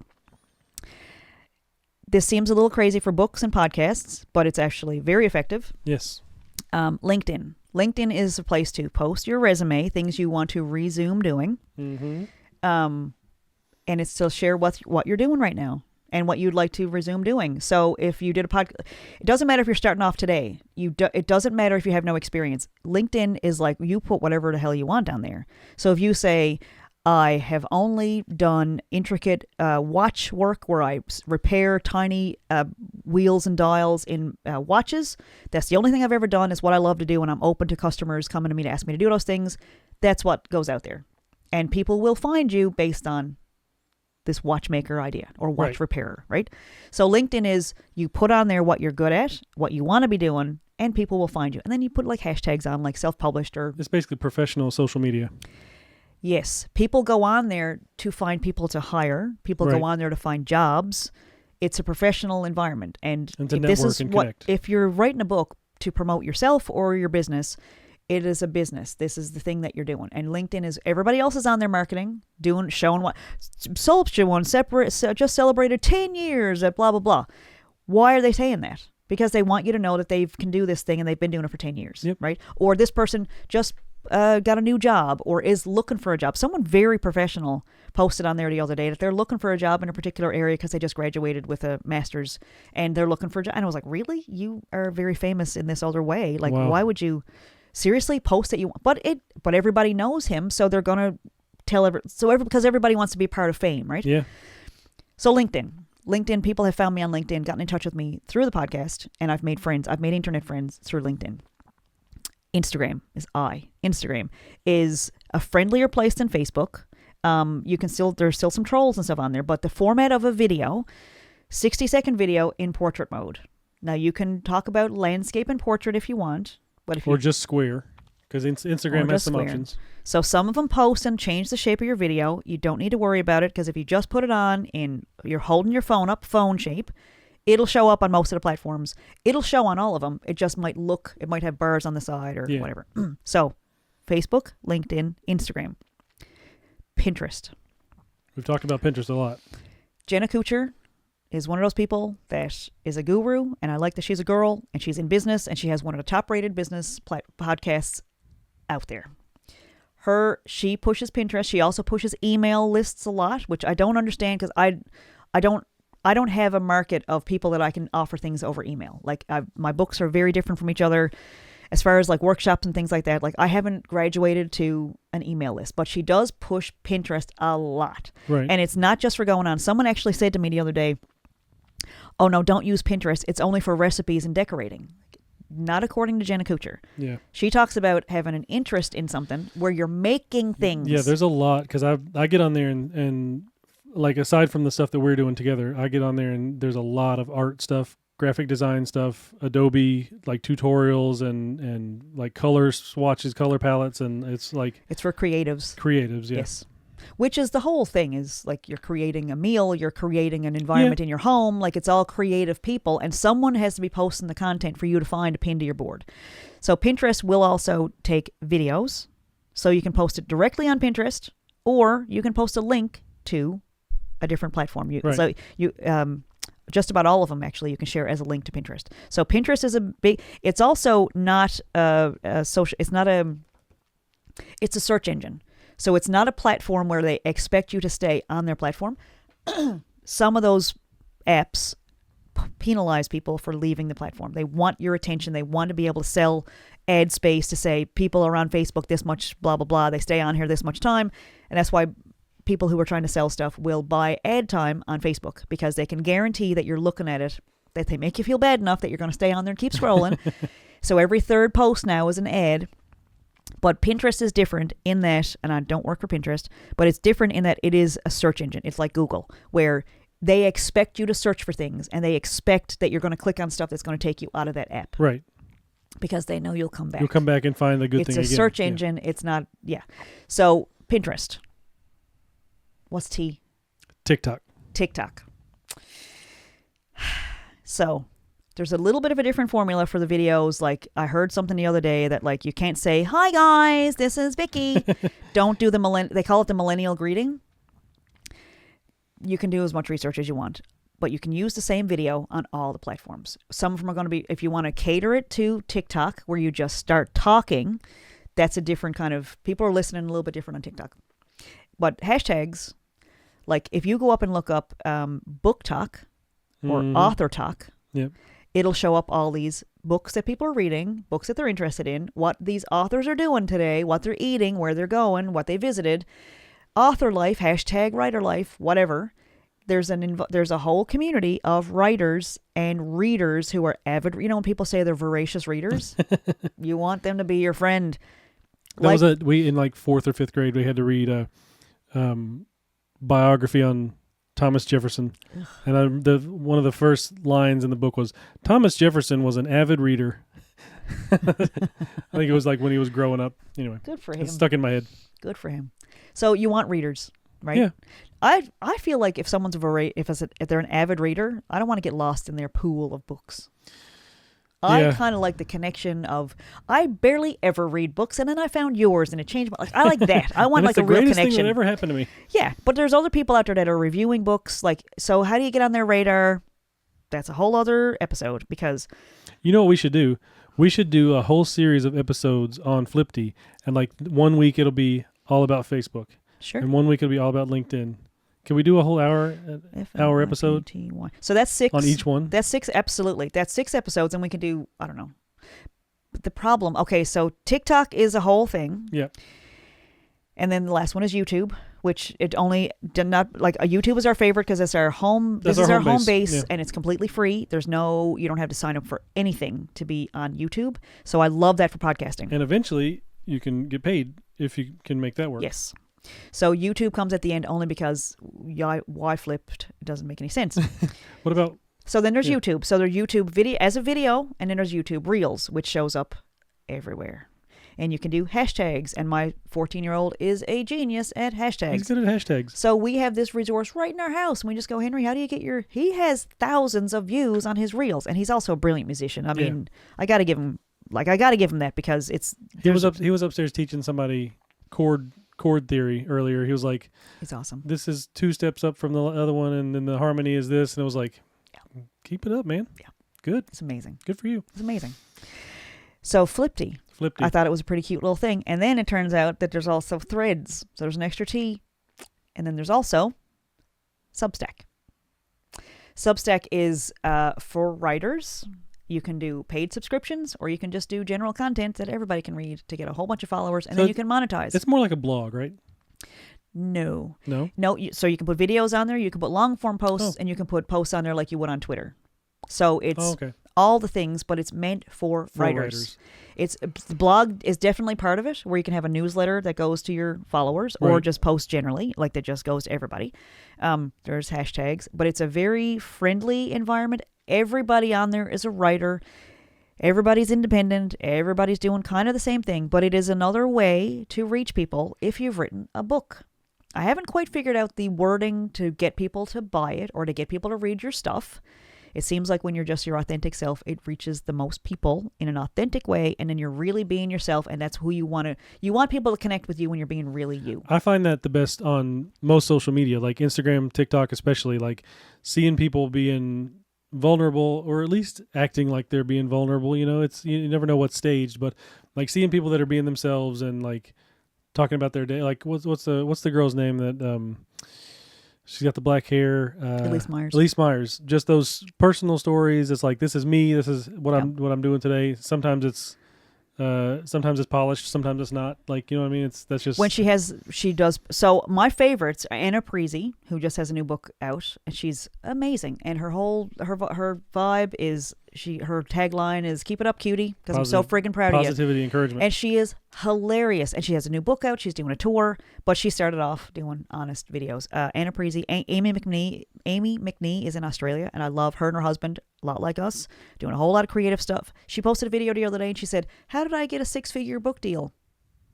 Like, all right, I'm already not connected because how did you do that? But her little video, it was like 1.5 minutes long, and she said, you know what? I went ahead and did the work on my own. I stopped listening to the rejections. She self-published 7 books before she got a 6-figure deal. Yeah, she did the and work. She does podcasts, and she does lots of artwork, and she does all these inspirational posts like Anna Parisi, Elise Myers, Amy McNee, Hannah Slay. My favorite content creators. There's another one, Call Me Chris. Yep. She is magic. She's actually going through, she's pregnant right now. No way. And shared like when she had a loss, and now she's having a rainbow pregnancy. And it's very beautiful. And there's that fine line between sharing authentically and the Kardashians. I mean, they're making billions of dollars, but like people want to be a part of it. Yeah. So if you find your audience, 100%. Next thing you're on a spaceship, going to Mars or whatever, or wherever they're going, or just going for a little loop around the world. But whatever. I don't think that was the Kardashians, but I get what you're saying. One of them was, yeah. One of them went. No way. I think so. Anyway, don't come to us for your this celebrity is not news. A news podcast. Oh my God, you got to cut out that coughing though. Stop talking about it. The idea being that when people are authentic, you attract. What did you say? I said stop talking about it. You almost got that past me. The idea, I think, is that when you're sharing your heart, the right people will find you. Yeah. And I think there's something that also, there's almost like a little bubble, like a barrier, like a safety barrier, that when you're broadcasting on a certain frequency, shitty people can't get near you. It doesn't even come across their feed, I don't think. Or like, block and delete. It's just hire somebody to check your comments. Like you can prepare for trolls. We need to cut this out because I don't want any trolls listening to our podcast. But like, if you prepare for people are going to hate this, you're going to get it. But if you imagine that your book, for example, was an inspired idea that deserves to be here, and maybe even you deserve to be here, you start liking yourself, you'll attract people that like you and respect you and honor your work. And the idea is like following through. So that's kind of where I am with what do I want? Like, how do I feel good about this book? Because I felt good with the idea. I felt good writing it. I would feel good if it helped people. And so here's the idea that I had was essentially when you decide this is how I'll allow money into my life, like whether it's I'm going to be an architect, I'm going to be a plumber, I'm going to be a musician, like this is how you've agreed. This is how I'm going to let money come in. Right. I will allow people to appreciate me as a plumber. I want to make buildings. I'm going to be an architect. I will allow people to pay me $200,000 a year to build things because that's a very important thing, and I want to do that, and I will allow it. So, like, I also, I've decided that I will allow McDonald's to pay me $15 an hour to flip burgers. Yep. I can't make more than $15 an hour at 40 hours a week. Sometimes I'll do overtime, but this is how much this is the whole law of attraction thing. I read all the books and I did all the stuff. I've been doing my own research for a long time. This is adult education. You're afraid to put a certificate on it because you don't have there's nothing to show for it. Like, I know I have a lot of knowledge. I don't have a certificate that says I did it though. Right. There's no college. We can make one for you. We can print one out for you. That's pretty funny. Well, I think that's what we should do for self-publishers too, is to send them a letter saying, congratulations, we would love to publish your book. But you would sign your own name on it because you're self-publishing. Yeah. Where was I going with that? I don't know. I was just rambling again. I just lost it. It's just, where was I? So you went from FLIPTY to this book, and you decided to do what with this book? I'm trying to figure out.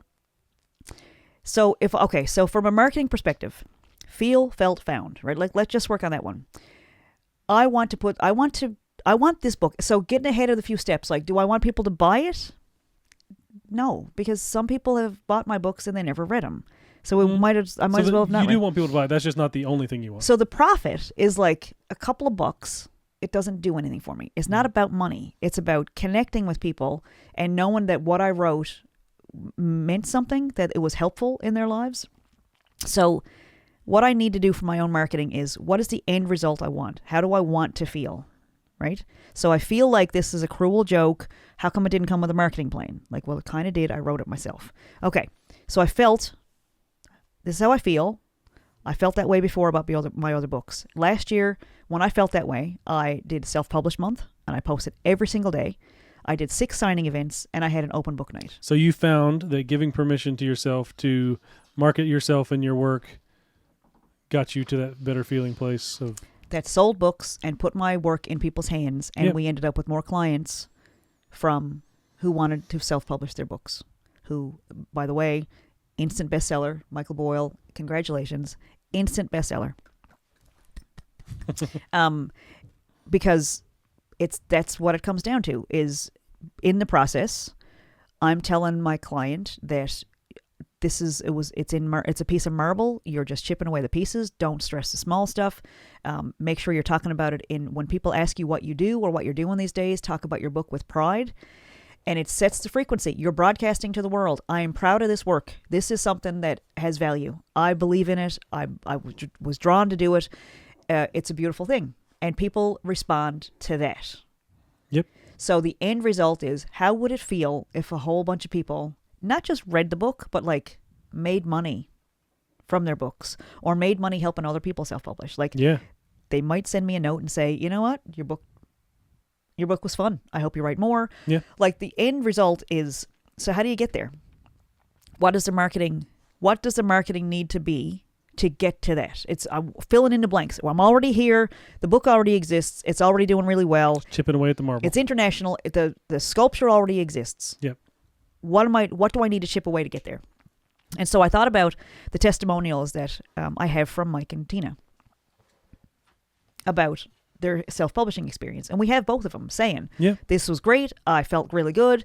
Tina wrote to me 2 days ago and said, couldn't have done it without you. Like, I mean, that's her opinion. It is not accurate. She did it. She's a marvel. Like, she was so good at, you're right. Yeah, I can do this. And she would go do it, and would do it like 20,000 times better than I could have done it for her. She believed in herself, and it made all the difference. So she has sold so many copies of her book all around the province. There's tons of reviews on. So Tina Madigan's book is called Written in Stone. It was a top bestseller almost immediately. Yep. Mike Boyle's book came out, instant bestseller. Reviews from international reviews. It's doing fantastic. Yep. That has nothing to do with me. But what I will take some credit for is I did say some nice things to the people we were working with to say, do you even realize how inspired this book is? That this came from a good place. All you need to do is allow people to appreciate you and allow people into your life. Like, let it happen. Like, trust that it came from a good place, and like, follow through. Yeah. There's no manual. Well, there is now. So I think with the marketing, a couple of ideas that I had, I forget sometimes that we actually have a camera in here and we're doing a podcast, because we would have this conversation on our couch, just the two of us. I think some of the promotional stuff that I would do would be to have Tina, with the beautiful video that she did for us a couple of years ago, where she says, when you work with Vickie and Josh, they'll give you a Mulberry Creek mug and your book will look great. And it was easy, and I didn't have to do any of that stuff. I just handed it over to her and she passed me back a book. Right. And then, dun, dun, dun, dun, show the book. Yeah. Now available. Now you can have a piece of what Vickie and Josh did for Tina. It's now available on Amazon. Are you feeling like you can't do this thing? This is how Tina Madigan felt. And this is what she found. It's a testimonial from somebody else. It's not coming from me. Yeah. So I think we already have so the next book, we got a lot of stuff in the hopper. What else is like so exciting is that when you let it come through, more ideas are right behind it trying to get in. So this book is actually, so what I did, it was a little bit crazy this weekend.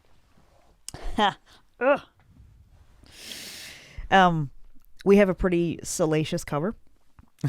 I think it's funny. And not this one that you have here now. No. This is it's on the back. So cover. I was feeling like there's an episode of Schitt's Creek that I really love, where Moira Rose is afraid. She's looking for pictures of herself on the internet, and she's highly insulted that there aren't any. She can't find them. She can't find any nude pictures. And she said to Stevie, Bud, while you're young, even though you think you look like a ghoul, take lots of pictures of yourself, because 20 years from now, you are going to regret not taking pictures when you were young and beautiful. Now, I'm not saying I'm either one of those things. I'm 47. I'm not as young as Stevie, Bud. I am. But you were that beautiful and young. I'm saying you are. But I thought, you know what? So this is going back even further. Like during the pandemic, my hair started falling out in patches. Like I thought my hair was I thought I wouldn't have, not that it matters, because beautiful is beautiful. I thought if my hair all falls out, I'm going to feel very bad about myself. And so it was caused by a lot of stress, and I cut a lot of the stress out, and my hair grew back. So I had a very short haircut at the time when it started falling out in patches as big as the palm of my hand. And I went to a doctor, and they offered me some cancer drugs. I don't know why. It was, I guess, like I don't know. But it was a drug that they prescribed. And I was like, what happens if I don't take it? And she said, you'll go bald. Okay. But like the side effects were ridiculous. So I was like, yeah, no, I'm going to try to cut out. I'm going to work on stress first. And then maybe we can talk about these drugs that are going to make me sick for weeks and then give me cankers in my mouth. So to be in a place where my breasts are healthy, my hair is healthy, I took a picture. So the picture on the front, it's crazy. But I'm going to blame it on the lump and say, this is where my bravery came from. I was feeling a little crazy. But the truth is, I would never have taken that picture without that ultrasound. There's no way I would be here taking this picture and putting it on the cover of the book without that experience. But what I figured out is it's fun and it's like catchy, and the name kind of has been bouncing around in my head kind of as a joke for a really long time. So I was going to call it, this is the first cover we came up with. It's an eye chart, because I've talked about my eyesight a few times on here, and I still have to get my eyes checked. But it's an eye chart, and it was going to be called How to Fail at Self-Publishing, the story of self-publishing, the best-selling novel, How to Fail at Documentary Filmmaking, which was loosely based on the true story of the production. I mean, it gets smaller and smaller and smaller, and at the very bottom, my name is the absolute smallest thing on it. Which is a pretty funny cover. It is hilarious. That's what we were going to use. But we had this other idea for a picture of Vickie with her arms folded, long hair down over the boobs, and his little Newfoundland pin right in the middle. And it says, How to Be a Famous Sexy Writer, A Guide to Self-Publishing. And so I was sitting on that, and I was like pretty insecure about it. And like, what is the opposite right now of insecure? Would be confident and sexy, right? I don't know if I'm any of those things, but can I pretend I am? Yes. Did I send it to 30 people and say, new book cover, my parents are going to hate it, you could stop me? And the results are in. I'm going to say the majority of people were big fans. Everybody loved it. They thought it was pretty funny. And I could say, what do you mean it's funny? It is very funny, because I'm not modeling lingerie. Not like laughing at you. It's an ironic title. It is funny. Yes. It's How to Be a Famous Sexy Writer. Yeah. The dog even finds it funny. Dreaming. It's meant to be funny, and it's meant to be eye-catching, and I don't think that I would have done a picture like that ever without that experience. We did it. But now I have boobs and long hair, and as long as I have them, I'm going to take a picture. I could have to get all that cut off tomorrow. I don't know. But it looks like that might be the cover of the book. It looks like it might be the cover. And so the feedback, it was really funny to see where people are, because there was different responses. Yeah. Most people, I think about 27 of those were, this is hilarious. Oh my God, this is hilarious. You're nuts. That's exactly what I want. Are they people who would buy the book? I have no idea. But they know about it. It was like market research, and I was kicking myself. Like there was a couple of people that didn't respond, and I was really like worried about what they thought. And I was beating the crap out of myself. And all I could think about was, why did those two people not respond? Oh my God, what happened? Oh, I'm such an idiot. I'm so embarrassed. And I ignored the 27 who said. It was a choir of people. So I don't know how to combat that. Like, I kind of thought about printing it all off on a shirt and wrapping myself in it. Like, which I'm sure my mother would be happy with if I just covered myself for a change. But it was really funny to see the contrast between all these people said, you go for it. You're so brave, which, is not what you want to hear. Nobody said you were brave, to be fair. No, to be fair. But for those couple of people that didn't respond, I was pretty devastated, and that's all I could think about. So that's a good, so I was kicking myself saying, why did you ask what anybody thought? It's like, because I'm needy and I need attention, and it was a thirst trap. But it was like, this is who I am. Like, sometimes I am a little lonely and insecure and it was thirsty. good market research. It was good market research, and it was also some marketing. It was some guerrilla marketing. It put the book, so one lady said, let's go celebrate. And another lady said, when can I buy a copy? When is the launch party? And then, after I just relaxed and hung out with my family for the weekend, one of those people that I was worried about wrote me a message and said, sorry, haven't been in touch. I have something going on in my own life, but way to go. Congratulations. Yeah. And I was like, I've been telling myself that you hated me and that I should be embarrassed. And I was like, oh, I could have been telling myself a nice story the whole time. Yeah. So I feel like now, because I've done my therapy session on my podcast, thanks for listening to Are You Mad at Me? I'm Vickie Morgan. I think how I feel right now is that I'm probably not the only person that wants to write books. And I mean, if this one felt good, I don't care how many people buy it. It's not about that. Yeah. If I can feel good about this one,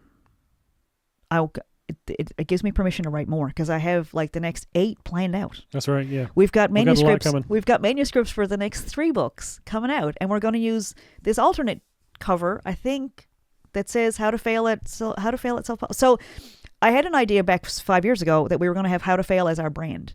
Not how to fail as in you're going to mess up and it's not going to be successful, but in how to fail with some grace and not beat yourself up. It's literally like, if you don't try things, if you're terrified of falling all the time, you're never going to try skating. Right. You're never going to try swimming. You're never going to try these things that are going to make your life so much better and the freedom you're going to get. So this is how to fail and not be afraid of it, to survive it and to come through it and to try again and to give yourself permission. And the idea was, I don't remember, we talked about this before, but there was some guy on Instagram, Willem Dafoe, and he said, if you try to fail, it makes it more fun. Yeah. So if the object is not to sell this many copies or get this award for your movie or whatever, he said, if you're trying to fail, then it becomes fun and your creativity opens up a lot more. So that's what I'm going for. It's how to do what he said, how to fail. So anyway, that's the brand that I wanted, and I thought about it 5 years ago. And then we had a show that absolutely flopped and failed and was miserable. And it was like, I guess that was a bad idea. And then it was like, all right. Then this idea kept coming back for, why don't you write a book about it? So I wrote How to Fail at Documentary Filmmaking. So it led to that.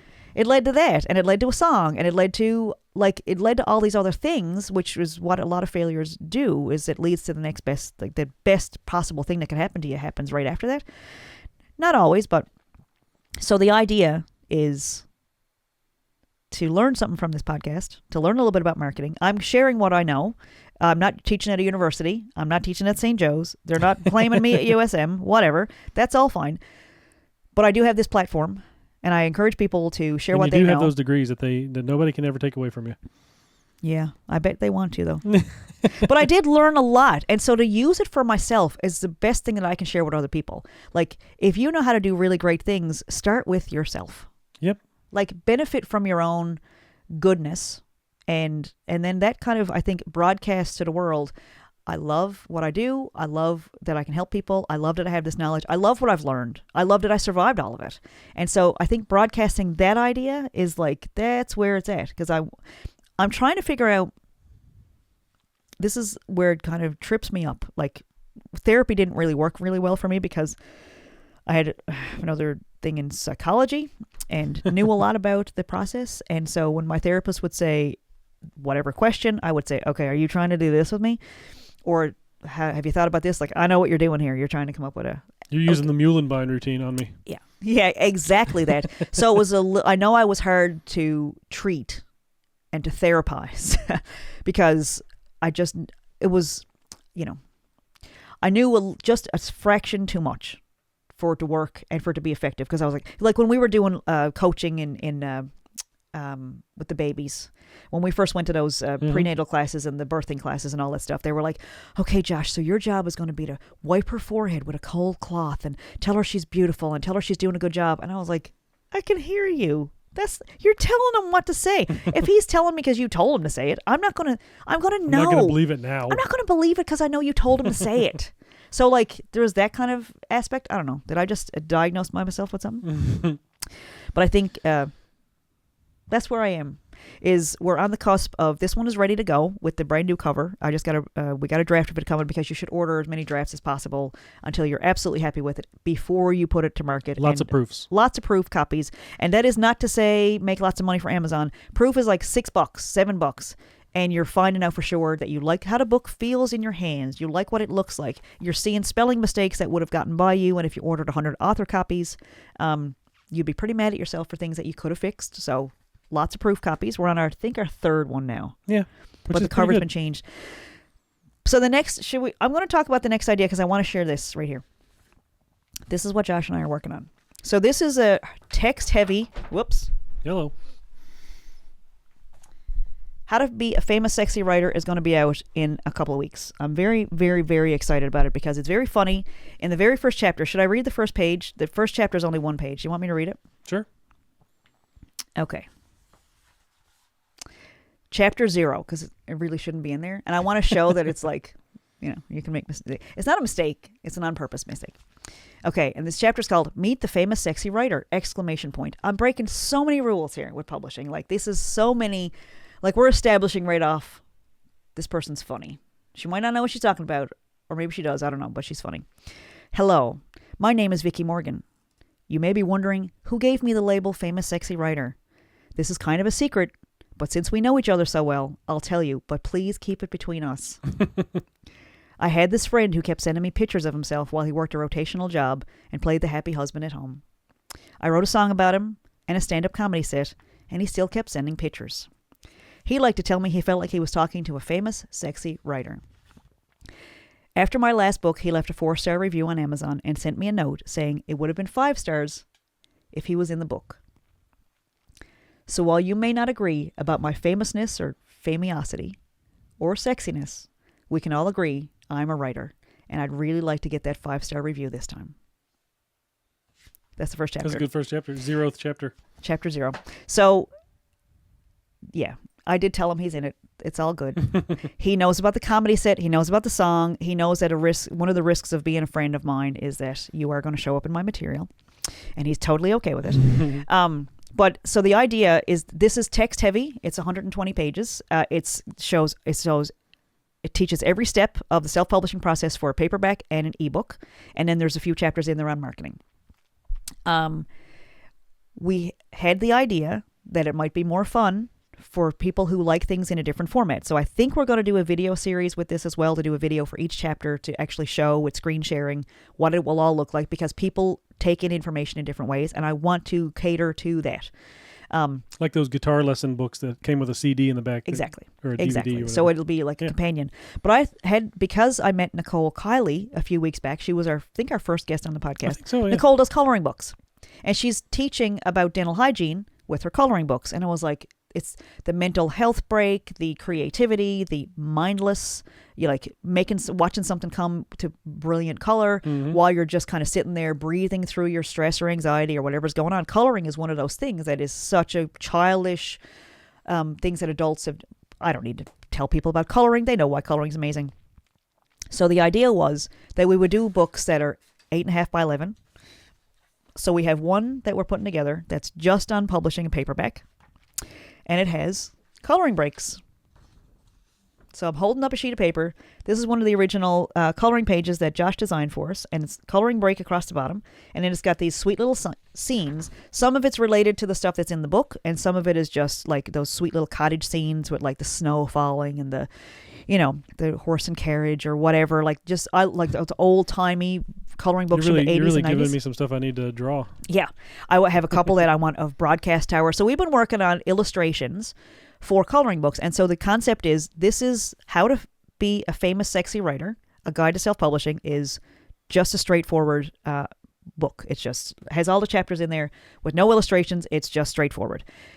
We are going to release this in a different format also, where they are 8.5 by 11 with, after every chapter, there's a coloring break. So you learn some hard stuff. Then you get to color. And then you color.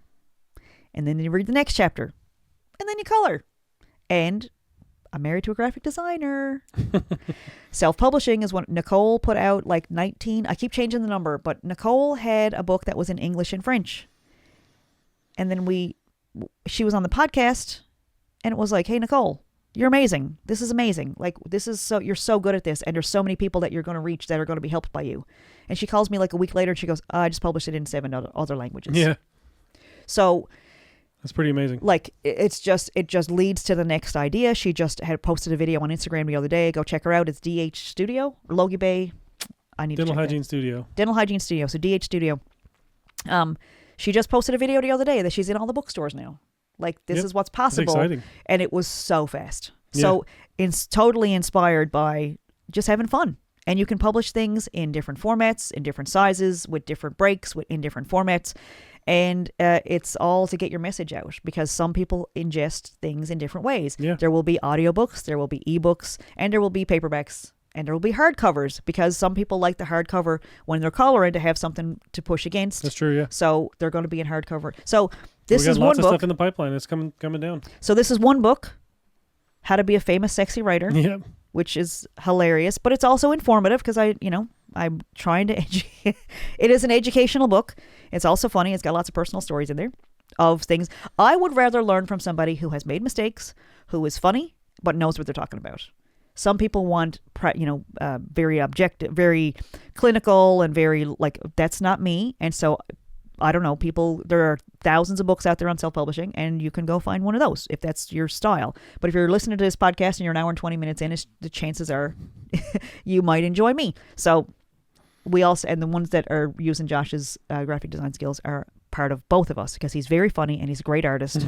And it's going to be really fun. So we've got, those are the things on the horizon. And so then so this is what I mean. When I feel good about myself, I start thinking about, you know what? It'd be kind of fun to do a book on audiobook recording. And I don't know, that's kind of related to podcasting. And what better way to market your book than a podcast? And what better way to whatever? And I thought today, I haven't even told you this one yet, but what if we did a book about road schooling? So if you don't know, we homeschool, but there is a lifestyle. There are groups dedicated to it where you school on the road while traveling with your family. So if I were to write a book or start, maybe I'm starting to just research the book, but I saw it today. It was a little flash of, and I thought that was crazy language to say that, but I saw an interview with Joel Hines where he was talking about when he made Little Dog. It was an older video. It's online. You can go check it out. It's on See and Be Seen. The girl who runs that, brilliant marketing. Absolutely brilliant. She gets in everywhere she wants to go. She does marketing for people. It's a brilliant setup. See and Be Seen. So he's on there talking about the show that he made, Little Dog. And she was like, so did this turn out the way you wanted it to? And he said, I had this experience where I had a boxing match set up with this guy that I hated. And I really wanted to pound him. And something happened that he had done another boxing match and broke some ribs. Mm-hmm. And the doctor said, I'm sorry, you're not going to be able to box. And he said, I just had all this anger that I wasn't going to be able to do this boxing match with this guy that we hate. He said they hated each other and they couldn't wait to, go in and box each other or fight each other. And he said, I had this flash of this show, this idea of what if I was this and that, this character. And he used the phrase, I had this flash. And I was like, okay, I'm not the only one. Mm-hmm. So earlier today, I saw the cover.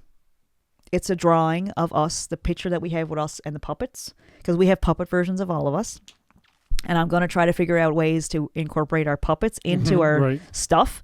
Because once you open the door, these ideas go, oh, that's a safe place to land. Let's all go. And it's like, okay, just stop. So I started making a list of all the projects we're going to work on. And so the first book that's coming out, How to Be a Famous Sexy Writer. The next 4 in the hopper. They're mostly done. We're doing the graphic design for the coloring pages. After that, audiobook and podcasting. And then after that is the next thing and the next thing and the next thing. And it's so I got to use my education. Nobody's telling me how or what to do or what to say. I'm sharing my own experiences. That's right. I'm teaching in the way that I want to. So I thought, if you get your master's, then you should be teaching at a university or you should be teaching at a college. And it's but maybe that's not for everybody. maybe like getting to teach the way I want to, in the format that I want to, at my own speed. And, it's kind of the ultimate. That's the dream. That's the ideal. It's kind of the ultimate, like living well, right? Yep. It's what I want to be doing. And I get to do it with you. We get the kids involved. Like, this is all, like when I write that podcasting book, Henry's getting the first copy because that kid needs to have a podcast. He does need to have a podcast. He's so funny. I think that you like podcasting. I think that you have missed being in front of the microphone for the past few weeks. Yeah. I think, you know why I think this is really funny? Because it's 2 hours. You forgot to press record. A minute ago you said an hour and 20 minutes. And we're over 2 hours. No, it's not. We can't use any of this. This is none. We can't post a podcast that's 2 hours long. Who wants to hear that? I think you miss being behind the microphone. You know what? I'm going to say this again, and I'm going to say it 1,000 more times. Not everybody wants to be behind the microphone. Yeah. If you're called to it, there might be something there. Seriously, if you feel like you should write a book, if anyone has ever said to you in your lifetime, "Oh my God, you should write a book," that's all. Like, that's the sign from the universe. Here's your second sign. I'm saying it. You should write a book. It's like, it's so much fun. Yeah. And then when you get to that really hard part of like, but how am I going to put it out there? And how am I going to market it? And how am I going to promote it? There's a book for that too. And I'm doing it. I'm in the trenches. I am doing it. I am beating myself up. I'm telling myself it's garbage. I'm telling myself everyone's going to laugh at me. Yeah. Yes, they are going to laugh at me because I made a joke. I'm a comedy writer. There you go. And I'm also a teacher. And I think everybody deserves to feel as good as this feels for me. And the scary hard part about how to sell it and how to get it in people's hands, like, honey, I got a little trick for you. Those, the finger gun people, I have become one of those people. Here's how you do it. You imagine how it's going to feel. Right. When somebody reaches out and says, I loved your book. Now I know how to do beekeeping. Now I know how to do underwater basket weaving. Whatever you're into. Now I know how to make a proper cup of tea from Garrett Newen. I love him. He's delicious. Like, we'll get through it together. That's right. And these things are like, they're time capsules. So this is not broadcasting to all the stations across the country today. This is going to be recorded and placed where you can consume it at your own pace. It will come to you at the right time. That's right. Maybe you're someone that listens every week and you don't hear this for a month. And then you get in touch with me over the summer and go, I was thinking, whatever. It shows up at the right time. It's the magic of all these algorithms and all this stuff. Someone is inspired to put the algorithms in. That's right. Someone is inspired to do those things, and that can work for you. And that's what I believe. That's what I've learned from all those law of attraction videos. It's what's meant for you will show up for you, and there's not just one chance. You're not just waiting for your ship to come in. It will show up again and again until you go, all right, I'll do it. Because it's really you. You're the person sending that message out to the world. Yep. And it's just reflection. There's a mirror exercise that people can do, where you look in the mirror and you take a look at your life and you look at the things that are in your life. And if there's things in there that you don't want, it's understanding that it's coming from you. Everything that's in your life, you put there. Every single thing. Yeah. And to believe that you can't change it or make it better is such an awful thought, and you're going to prove yourself right. So I'm here to tell you, you can make your life better. You can do the things that feel good. And the things that are in the mirror right now, they can change. Because it's constantly changing, and you can have the stuff that you want. You can be happy, and that doesn't mean you're not going to have bad days, and you're not going to get lumps, and you're not going to get your hair falling out. Like, those things are going to happen, so we might as well be happy. That's right. I think that's very good advice. I'm looking forward to these books, and Me too. Really, really looking forward to these coloring books, because I think that is just absolute magic. It's and been fun so can't far. wait to try out the coloring pages, and I think it's going to be really fun to do those. And just the idea that we get to finally work together on the podcast, on the books, and then, That's right. thank you for being here, and thank you for listening. We're back. And we're back, everybody. Keep writing, man. Keep doing whatever you're doing that makes you feel good. We're here for it. And I'm Vickie Morgan. And I'm Josh Morgan. This has been Are You Mad at Me, episode 27, and we are so glad you're here, and we cannot wait to get back and talk to you again next week. Thanks for listening. We'll see you next week.